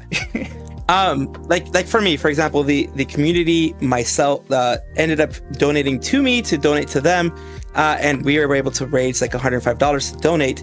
That's the only reason why I put my name on there. I put, for the people that donated on my Twitch side, I put my Twitch name. For people that donated on the YouTube side, I put in my YouTube name because I wanted them to be able to find where their donations were and find that. I'm way, way, way below since I did like $100. But in those situations, I do understand. Like, for example, there were some that said something that my community raised for you. This is on behalf of my community to you guys. That kind of thing, I can understand why they would put their name. But for most of the others who are just like, you know, PR, basically trying to do good PR for themselves, trying to make themselves, it could be an altruistic way. It could just be, you know, a cynic in me is saying this is all just to make themselves look better. But then again, the practical person of me says, I don't give a fuck why they're doing it. The fact is, this good foundation that actually helps people, that is, you know, known to have good rating among charities, is getting this money. Tiltify, unlike the stuff that happened with VShoujo, does give, other than, you know, the regular PayPal fees or the regular other fees that are automatically paid to the payment processors, everything else goes directly to the agency. They have direct contact with the foundations to give it. So in those cases, I'm like, look, you can do it for PR. It looks really bad in many cases if you do it for PR. But at that point, practically, for practicality's sake, I'm like, I don't care. Because, like, for example, Mint and Doki had a small little war of giving a little bit more than each other, and just in order to one up each other. Oh, you know, I got it on here. They wanted to see who was the bottom. Yeah. One of the other complaints people had was that Cinder did a meme donation because Hellhound 6666 Yeah. But there are several meme donations that made it on here. First off, Nyanners did 9,001 because it's over 9,000. Haha. Yeah. And then you mentioned here's Dokibird and Mint. I think Dokibird started at 10,000. Then Mint donated at 10,001 cent. And then Dokibird donated 10,001 cent or $10,001.69. Yep. Because again, they were kind of memeing with each other. Pretty much. Don't know who Potato is. I don't know who they are either. Donated but I do remember $10,013. So clearly, kind of a well-to-do person. There are some that had like 420.69, and then there that had 10,000 420.69. There are other ones that did that kind of stuff. And I mean, if you want to do a meme donation, what better cause to do it than for a foundation that helps others? Yeah. It's like and then of there course are some at that the show chat, the Shylily was 12,222.22 which looks like it is double Cinder's, even though technically it would be 13,000. Petty. So petty and gross. It was clearly meant to be petty. Jast, which at the time of this was the top donator, I don't really know what 15,000 and all the fives is. I think maybe that's a meme that I don't understand. Yeah, it might be like a because they do porn. Yeah, adult-oriented visual novels and games. Oh. Yes. Yep. It's nice that they're donating to the IDF. Because of their booth at Anime Expo, I got a hug from Kaho Shibuya. Oh, damn. And for those who don't know who Kaho Shibuya is, she used to be a JAV actress. And her yes. titties are and now massive. she is. Yeah. Yes. And I know that one. That was her thing, just like and now she's been a streamer for I think several years now. She retired from the JAV and she's a streamer now. I'd have to look up her exact height, but like I said, I got to hug her in person. She is a tiny ass woman. Yeah. Like sometimes I forget that the average Asian height is like substantially lower than the average American height. Mm-hmm. She is like up to mid stomach on me. She would be non-offensively, I think she could be considered a short stack in the sense that she's short and she's very stacked. Mm-hmm. What's her stream username? She was doing podcasts with Trash Taste for a while. Oh, never mind. She actually stays by Kaho Shibuya on Twitch. She hasn't changed. She pretty much keeps her same stage name. I think she's like Shibuya_Kaho or something like that. She has like 300+ subscribers. So you know why people are watching. No, they're watching because of that. She's actually a pretty nice woman overall. Oh no, yeah, she's entertaining. I've seen her streams. Like I'll be honest with you. The first time I watched it, I was like, I recognize that name for obvious reasons, and I watched her, and I was like, damn, she's entertaining. That's why people stay. But like the first thing that people if they know of her history, they're gonna be like, oh, she's streaming. That's interesting. Is she gonna be showing boobs all the time, or is she gonna be showing cleavage? No, a lot of times she actually dresses pretty conservatively. She just does her streams, plays games, and does whatever else, chats and such, and she just does her stuff. Yeah, she's a very nice lady. I have a nice picture with her in my phone. That's funny. Of me having to like bend all the way down at a 90-degree angle because she's too short. Also, I have a kitty mouse pad. Ooh, nice. Yeah. But yeah, I mean, look, of course, when it comes to any kind of merch, you're gonna have things like body pillows and booba pads and things like that, because you're gonna want to. There's certain marketable things that happen in merch. Whether, like, for example, people were asking me if I would do like a squirrel ass pad or something like that. Like instead of booba mouse pad, I'd do like butt pad or something. I'm like, if it'll sell, I'll do it. Bless you. Thank you. Bless you. Mizu has perfected the female sneeze. He will make fun of my sneeze. It's a good sneeze. She's like 4'11". Yeah, she's pretty short. Yeah. Yeah, she squirrel cheek pad. So she's the lolly short stack that everybody says doesn't exist. Yeah. With her, it's weird though, because her other than her tits, her proportions are like just average woman proportions. So she just looks like a regular big titty girl, but compact. Like all of it just like shrunk down. And it's proportioned like the arms and everything are proportioned exactly like just if you had shrunk someone down a bit. It's just oh my goodness, smaller. Just took like a couple inches off of the back and the legs. Like everything else except her chest was proportioned to a smaller size. Pretty much.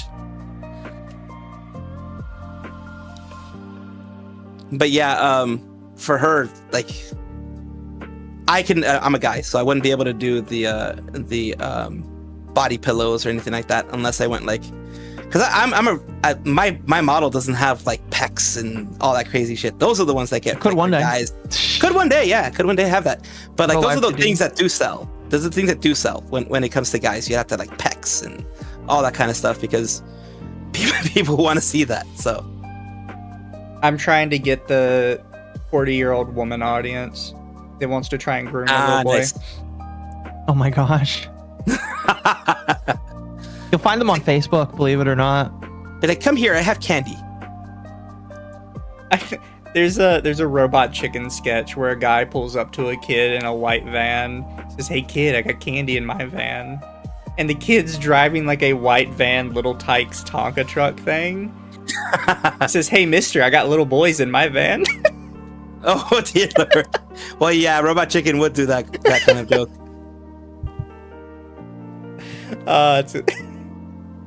Mizu, yes, chat. Mizu, yes. Also, somebody says Mizu Tamari, the MILF Hunter. Oh my gosh. Anyway. Every girlfriend I have had, except for one, has been substantially older than me. Unironically, I was, when I was like 18 or so, because I look younger than I am, I was chased by a lot of older women when I was younger. It was interesting. Now that I'm older, I find it weird because I did look like I was like at least 15 when I was 18. So at the point I was like, ooh, attention. And now I'm like, that's kind of creepy. A little bit, yeah. Yeah. Also, really quick, Devastator for 2 says yippee. Thank you for the yippee. Yippee. Sparky for 5. What happened to we made this info public to protect the community BS? Yeah, I think a lot of them are going to fold over time and be like, no, we don't want to talk about that. Toa for 5. Fun fact, a lot of Ponzi schemes start out exactly like this. They're really trying to do the thing, they fall behind, and then they try to tread water. And then Vidmaru for 5, I think many of the content creator donors don't even think that deeply, they just feel bad or guilty and threw money into the pot. Probably. Yeah, probably. I would also, random thing, because we don't have any more after that, is Couchman made a very long tweet. And it kind of showed how VShoujo advertised themselves to get funding. And VShoujo advertised themselves, surprisingly, as a tech startup, developing some sort of streamer backpack. Wait, what? Yes. So VShoujo was originally advertised to investors as some sort of tech startup, developing a streamer backpack. And then a couple years later, after they were already doing the VTuber thing, they quietly removed the backpack from like all mentions of their website. Interesting. Show the tweet here. I'll see if I can find Chairman's tweet. Kind of reminds me that while you're looking for that, kind of reminds me of how HoloLens started. Cover started as a tech startup for like 3D, 3D technology, like 3D mocap technology, that type of thing. Like when Yago and them started it, it was supposed to be kind of showcasing. The reason why they got VTubers was because it was starting to grow in Japan, and they wanted to showcase some of their tech, showcase some of the things that they were doing, showcase, how it could look. Yeah, so that's interesting. Here is Armchair's tweet. I was going to discuss this on stream, but I'm hoping that by posting this here, smarter and or more informed people than me might start asking/answering questions. I am kind of in the same boat as him, by the way, chat. Don't take anything I'm reading here as like extreme knowledge. I am not particularly up to date on how like Silicon Valley and the tech startups typically work. There's been an aspect of VShoujo's business model that people seem to have mostly glossed over: their status as a tech startup. In 2018, Justin Gunrun Ignacio co-founded Unlimited IRL, a company that sold streaming backpacks, an innovation that Gunrun himself claims to have pioneered. Here's a little picture with him with the backpack. Interesting. Gunrun also owned a website called gunrun.tv that hosted guides on how streamers could build their own streaming backpacks. This also kind of makes sense because at the time Twitch was kind of having the big IRL streamer boom. Yeah. So that kind of lines up. Where this becomes more interesting is in 2022 when VShoujo announced that they'd managed to secure 11 million USD in venture capital from Anthos Capital, GFR Fund, and Green Bay Ventures. When you read through the articles written by news outlets about this, presumably informed by press releases from VShoujo itself, a recurring theme begins to develop. With its new financing, VShoujo developed a four-pronged plan for expanding its business. It wants to bring its VTuber partners to gaming and anime cons while also working with them on content creation. It will also build up its IRL backpack, which was developed by founder Justin the Gunrun Ignacio to enable streaming on the go. VTubing-focused talent agency VShoujo has raised $11 million in seed funding. The funding will be directed towards supporting new technology, merchandise, content creation, and presence at events such as major conventions in the gaming and anime scene.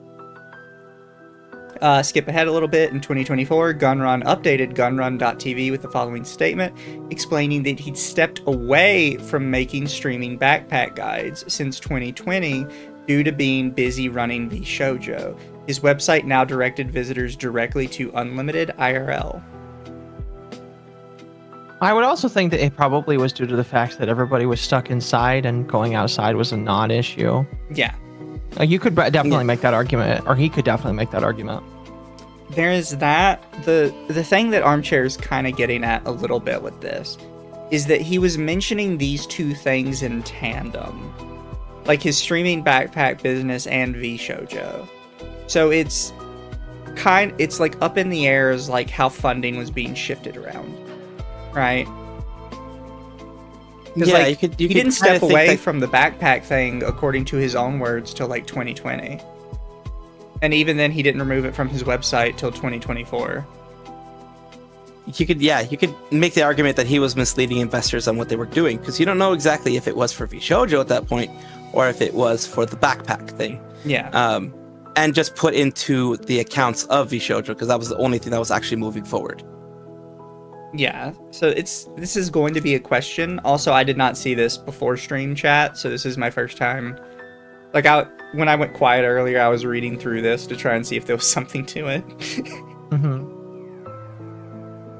But and yeah, there's questions, a lot of them. That is something that only, of course, if the investors want to make any kind of argument of being misled, etc., they can try to do a class action in that way. But seeing, unless we know 100% at some point, which of course discovery and forensic accounting can tell, if they actually have any money anywhere that can be used to pay back somebody. But like we said before in the beginning of the whole thing, main people who legally are going to get paid first, if at all, are going to be the banks, the creditors, the lenders, those type of things. And after that, any venture capital. And then after that, anything that's left over. Yeah. Because what a lot of people don't know is that when it comes to venture capital things, because I didn't have any venture capital stuff when I was running my company, but my mom has worked for companies that did get venture capital. A lot of companies give money, like big banks, etc., already being ready to count it off in their books. Especially if it's a new company, a startup, etc.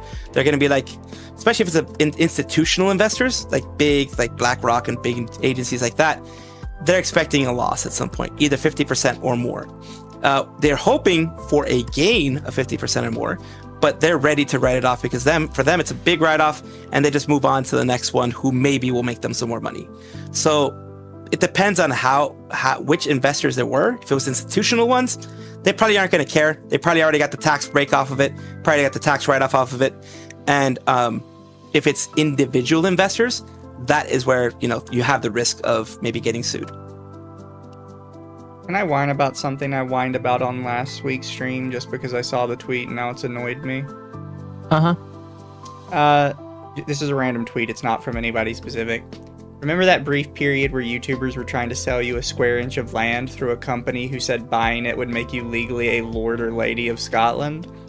I think there should be an unspoken agreement that we all understand most of what YouTubers sell you is a novelty gift or some garbage, but you respect the fact that they gotta keep the lights on post Elsagate. That annoys me because I talked about last week how I sat down and I looked through like how much money I made from YouTube, and as a small no-name channel which really does not get that many views per video, I'm almost making like half of my month's paycheck doing YouTube. So I hate when people are like, you need to understand these million sub YouTubers have to sell you scams to keep the lights on. I don't care like what bullshit you're trying to sell me with the adpocalypse or whatever. They're making enough money. They're selling, whether it's $18 coffee for only 10 cups of coffee or a little bit of land in Scotland. Don't want your scam coffee. One thing I do respect about, you know, Charlie Penguin Zero is that he's been open about how much money he makes, like in the sense of YouTube. He's put out there that, like, I think on one of them he made like $60,000 on a video. Yes, he's made money. Like, he makes big money. He's like, and that's why, like, with him, the only thing he shills is of course his own stuff, because it's his business, it's his company, it's, you know, whatever it is, a God slap, the stuff that he was doing before, anything like that he has, or any things that he's tied into, whether it be, you know, I think he was Starforge Computer, I think he was involved with that for a bit. He's involved in other things like that. The only reason he's pushing those, if you ever see him push it, because he has a stake in that. Yeah. That helps him get more money. But he's shown himself that's like sometimes in a month he'll make like 200, 300K on just ad revenue. Yeah. So technically he wouldn't really even have to do all those other things, but he knows eventually people are going to not be interested in him anymore. Eventually things aren't going to go so well. So he needs to have the other things to kind of, you know, sweeten the pot a little bit for him. Yeah, to offset everything. So it just annoys me when people are like, no, you don't understand, they have to scam you. Like, they don't. They're spending way too much money. And they're trying to like keep up these massive expenditures. They don't have to sell you scam products. And I think people should have like a little bit of leeway where, like, if I'm not saying GamerSupps is a scam, but like if GamerSupps was a scam and it's like they sent me a tub of, you know, the GamerSupps and I tried it, I'm like, oh yeah, this tastes good, it's fine. And it comes out like a couple months later that they're just totally lying about what's in the package, and like other people just aren't receiving their stuff, I should obviously stop partnering with them, but it would be a little hard to tell me that like I knew people were getting scammed. It's like, exactly. Well, I got the stuff and I just assumed they weren't lying to me about what was in it. Like that kind of thing. But when you have people that are selling like known scams to you, and it's like, and they're still doing it months later after it gets exposed, it's like, come on, bro. Come on, bro. You kind of lose your way. Because, yeah, the one with the Lord or Ladies thing was established titles. There are other ones that have popped out that are known to be scams now. And, like, you know, Honey and things like that people were shilling for a long time.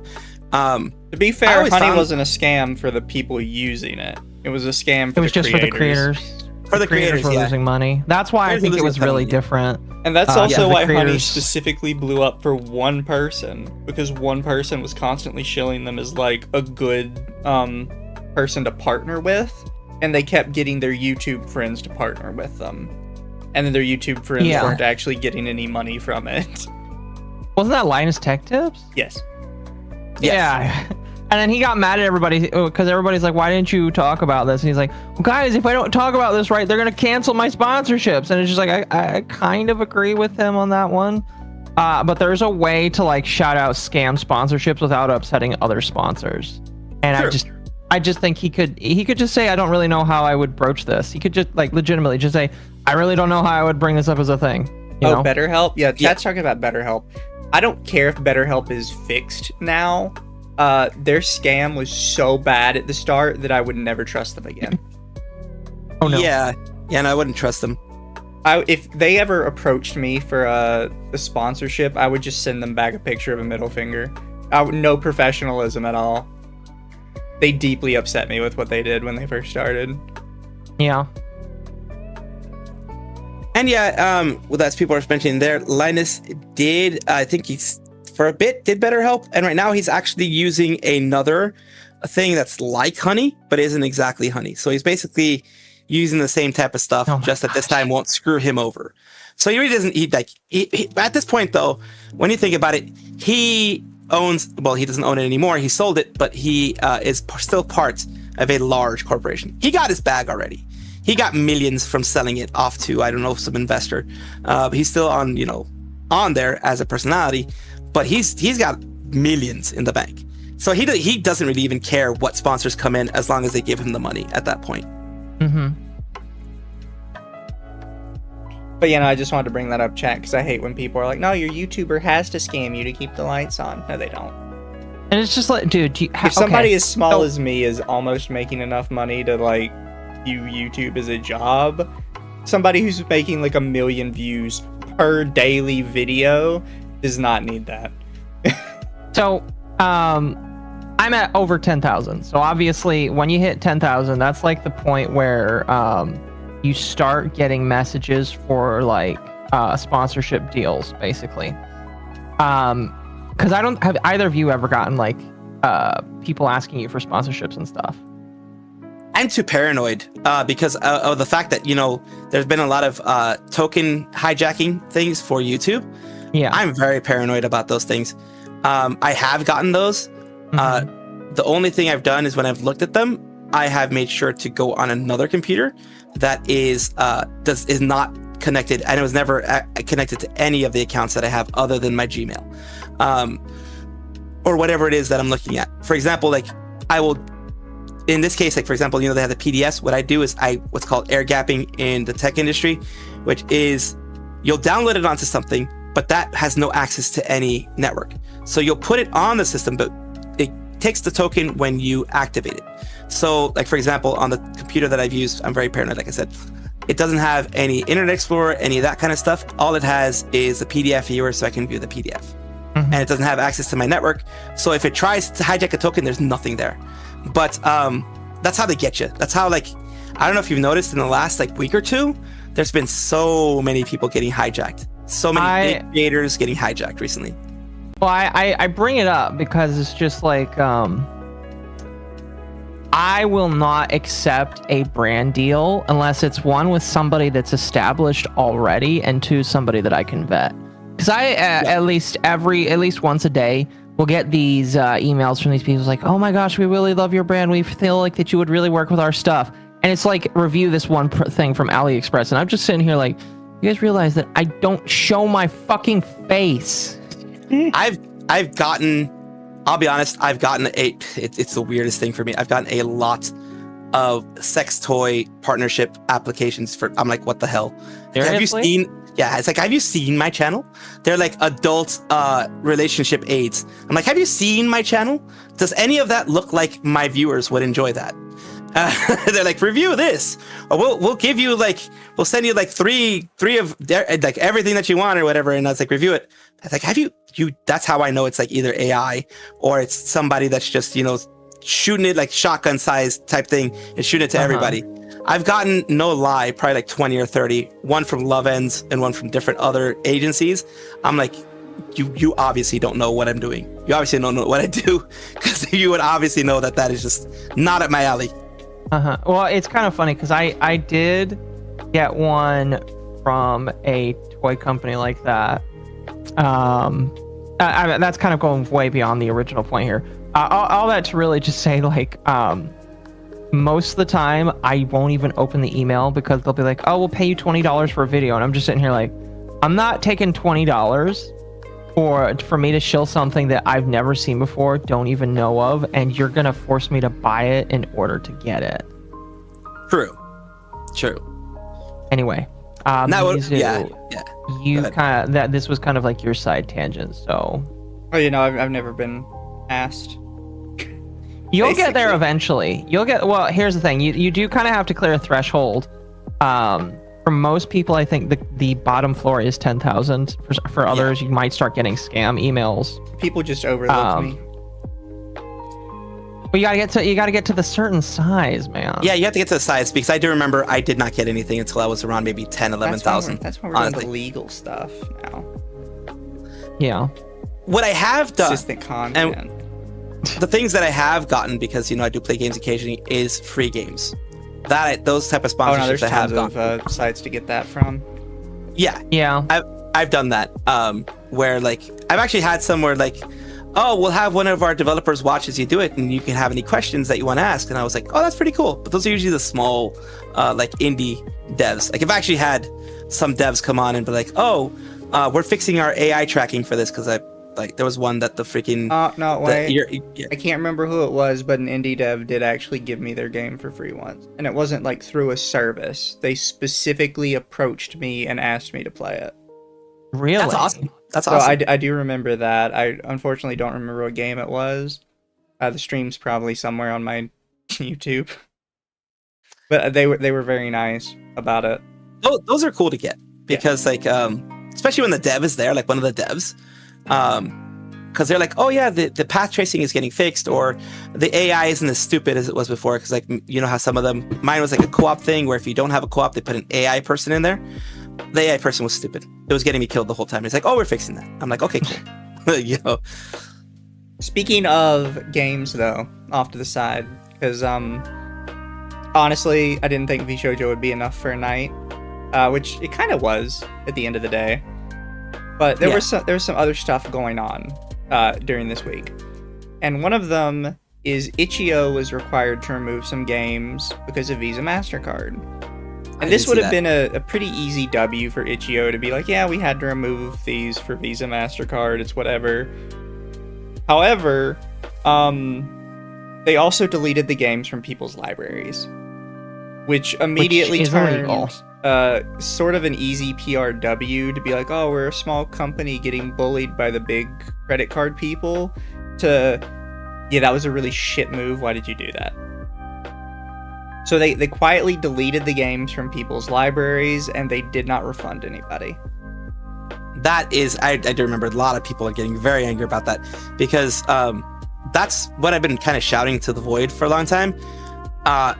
Ever since a lot of things started moving to digital, you don't own games anymore. Like a lot of the companies, like even Steam, is like, this is just basically a license that we give you to, Steam is a little bit different. Steam will try to at least keep those things there, but if, like, for example, EA tells them to remove it, they'll remove it.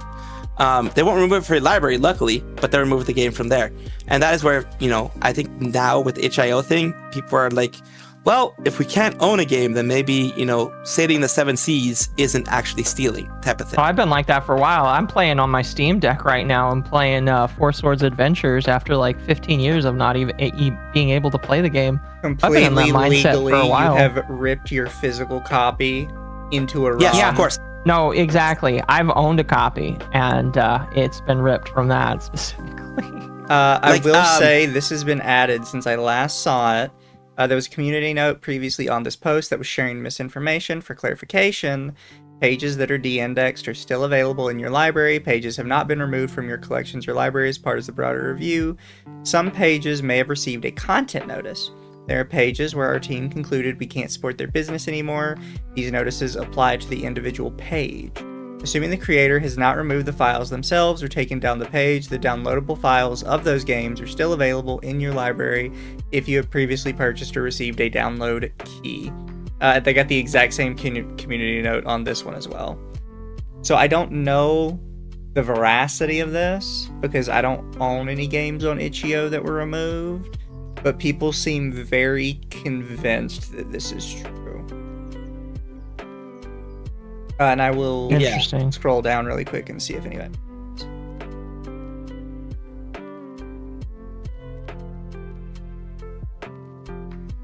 Also, according to one of these posts, Ichio has removed at least 20,000 different not safe for work games.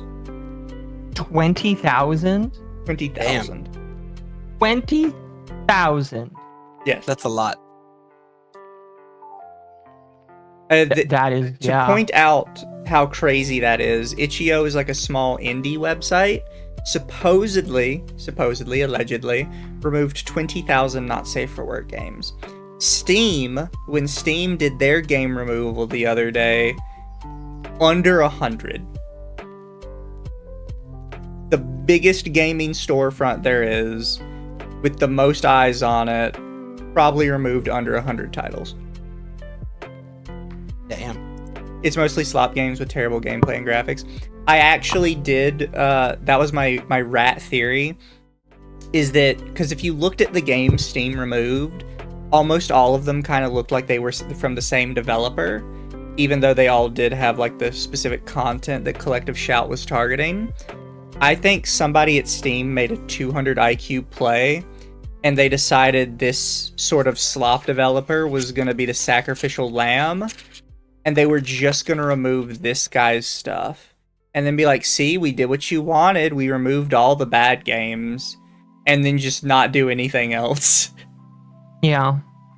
It was like a little appeasement, so they could try and get the guys to leave them alone without having to actually go through and remove a whole bunch of legitimate stuff. And Ichio obviously overdid it. Yeah, well, like, They went. people can think about what they want with, like, Steam. I really do think Steam is trying to keep the space good. Not everybody at Steam is, but Gabe is, but, like, and some of his team are. Yeah. Gabe has always said that one of the best ways to fight piracy is to actually create something that people want, like want to pay for, want to stay around, want to actually get. Because the thing that, and it's true, the thing that gets piracy is when you take away access, when you take away the ease of access, then people are going to be like, I'm going to find this somewhere else. If you make it hard for me, like for example, Ubisoft telling you have to actually destroy everything when they decide to get rid of, like, let's say the crew or whatever. They're saying you have to destroy your physical copy, you have to delete the game, all that kind of stuff. And it's like, at that point, I paid for the game and you're taking it away from me because you, on your side, decided to take it away from me. Why shouldn't I get another copy of it in my own way? So chat mentioned this. Japan is starting antitrust proceedings versus Visa. People are claiming this has nothing to do with the recent removals. However, it 100% does. Because the Japanese people forget, Visa started this in Japan a couple months ago. Or almost... No, yeah, this has been going for a while. It's been going for a while in Japan, specifically with sites like DL Site. And the Japanese politicians have made public statements about how upset they are. Not even specifically because of, like, Gooner stuff, but they basically see it as American imperialism trying to stifle their businesses. It kind of is. It is. It kind of is. So yeah, they're strong arming. So while really yes, horrible. technically this new antitrust thing is not targeting specifically that, it is definitely like a it's not an olive branch, it's a warning shot, right? Where they're like, yeah, we will go farther. You are pushing us to the line. At the very least, we are now going to say that you are preventing people from getting into the space, and you might have more competition now. And if they keep pushing, I feel like the legislators are going to keep going, because they're very upset at the moment. Well, right now, also in Japan, you're having recently a very nationalistic push, very Japan-centric push. So anything that they can use to be like, hey, these people are meddling in our affairs. Of course, people are going to be like, why the hell are you meddling in our affairs? You're just a company that controls that does processing. You shouldn't put your moral high ground on anything that we do over here. Yes. And then the other one is Collective Shout is probably making a huge mistake. And if Visa and MasterCard actually follow through with it on this one, they're probably making a big mistake. Because now they're trying to target X, which they want X to remove all porn from the platform. And why I say that's a big mistake is, for those of you who weren't here last week, Elon Musk is originally the person who made PayPal. Yes. They would be targeting one of the few people in the world that actually can make their own payment processor. Yeah. Payment processors are extremely expensive, take a whole lot of infrastructure, and take a whole lot of money. And there is a very select few companies and people in the world that could make one. Elon is literally one of those people, and he has done it in the past. Well, it costs $11 million just to get it yourself in all 50 states. Yeah. So yeah, he's gonna have the ability to do it. He is the wrong guy to piss off in that regard. And he has connections to banks. He has connections to a lot of financial institutions that can help. Got connections to the government. Yeah, like direct connections too, not like just lobbying. Yeah. He's got a lot of his people in the government right now, like that are actually in that whole Doge thing and everything. So he's got ways to make it difficult for you if he wants to. Like, we can complain about Elon all we want, chat, but at the end of the day, I'm glad we have at least one rich guy who's an anime fan. I agree. Just one. That is also a gooner. Yeah. And look at what he did with the Grok girl. Yeah. He's cringe. He's cringe as fuck, but he's our type of cringe. Yeah. Like, that's all I ask for, chat, is just to have one guy on my side that has, like, the power to make a change. Just one.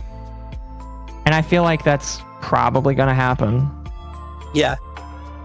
The other hope we have is, I don't know how many times people have seen this, but apparently Donald Trump's son, Barron Trump, is a huge anime fan as well. Yes. Oh my goodness. More of us. So sometimes Donald Trump has made sort of like pro-gaming, pro-anime decisions, and a lot of people suspect it's coming from his son complaining to him about stuff.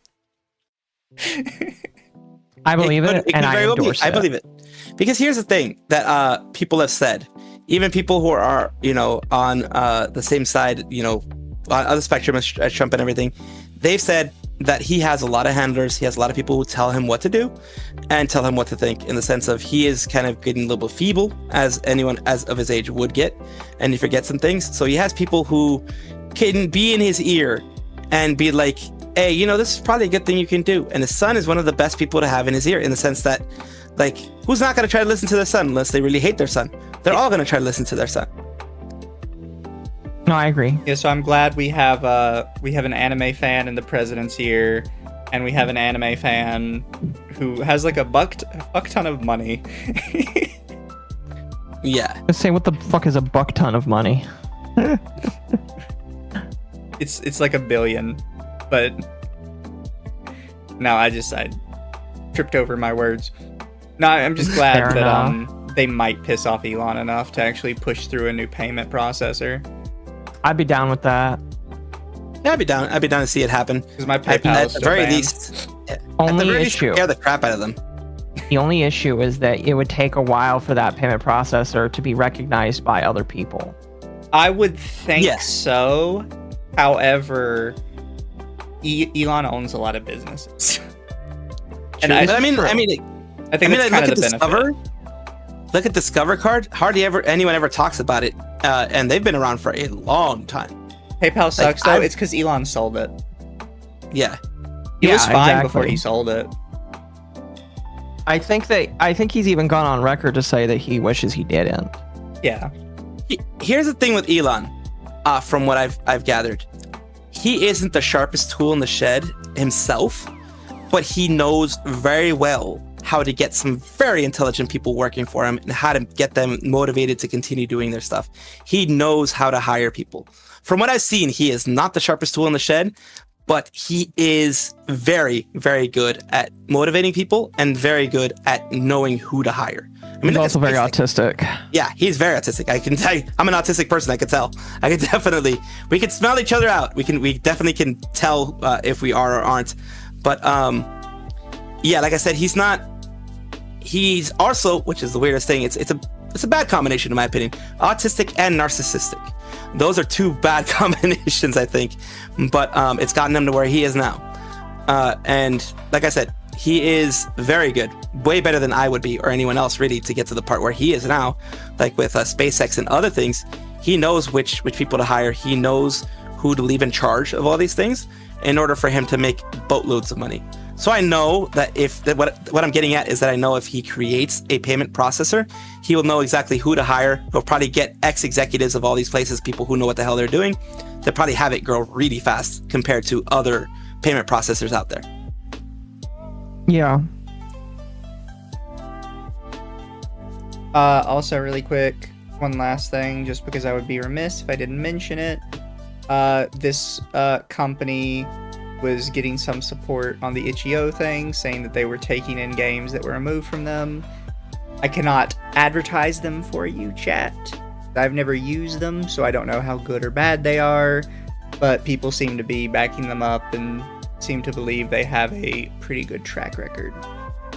Speaking of the Collective Shell people, did you know that apparently, while they're on this anti-anime crusade, they also supported cuties? Yes.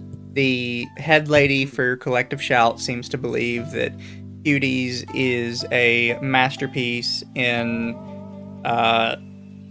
detailing women's problems with sexualization.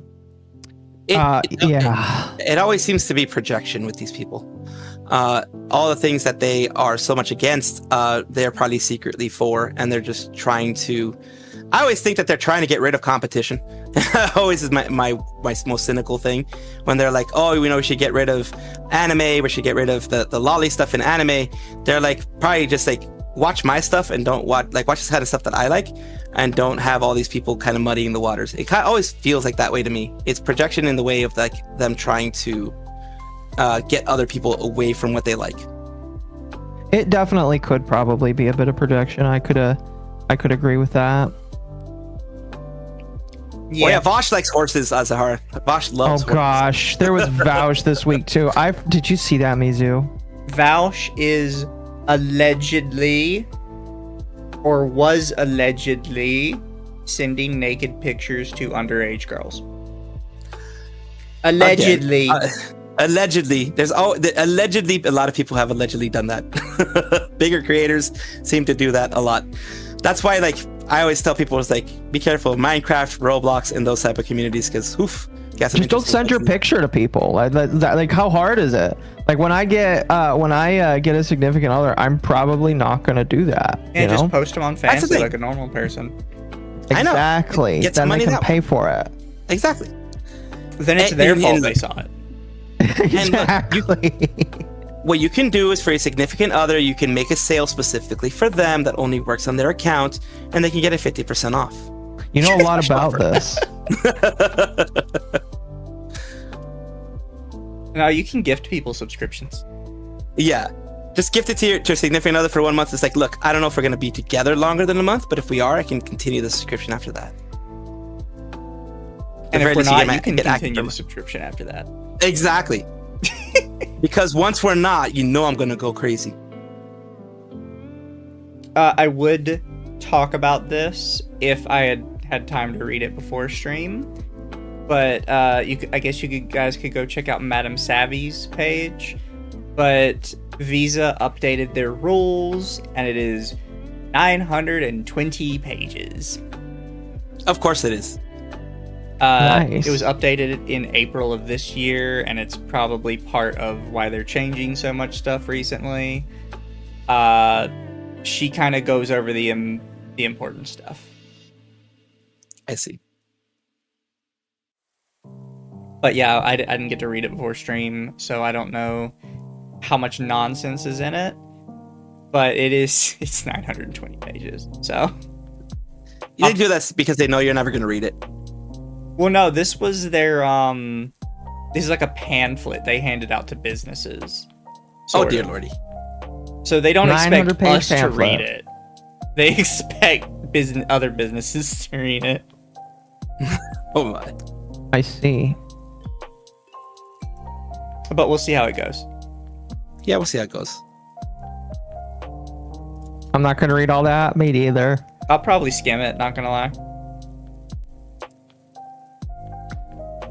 I'll run it through a program to see how many times it says that's what I'll do. But guys, I think we have most everything covered for the night. One more thing, Avenged for $10. Space Daddy for the win. Yes, Space Daddy for the win. We love Space Daddy. He is our best chance right now for some reason. But chat, I think we're solid for tonight, unless the guest or Occo have something else they want to say. I'm good. No, I think I'm good. I'm working on a video. I got the scripts done finally. Provided that the people I show it to are thinking it's okay, I'm gonna start recording for it next week, and then hopefully the week after that I'll have it begun editing, and finally I'll have it done.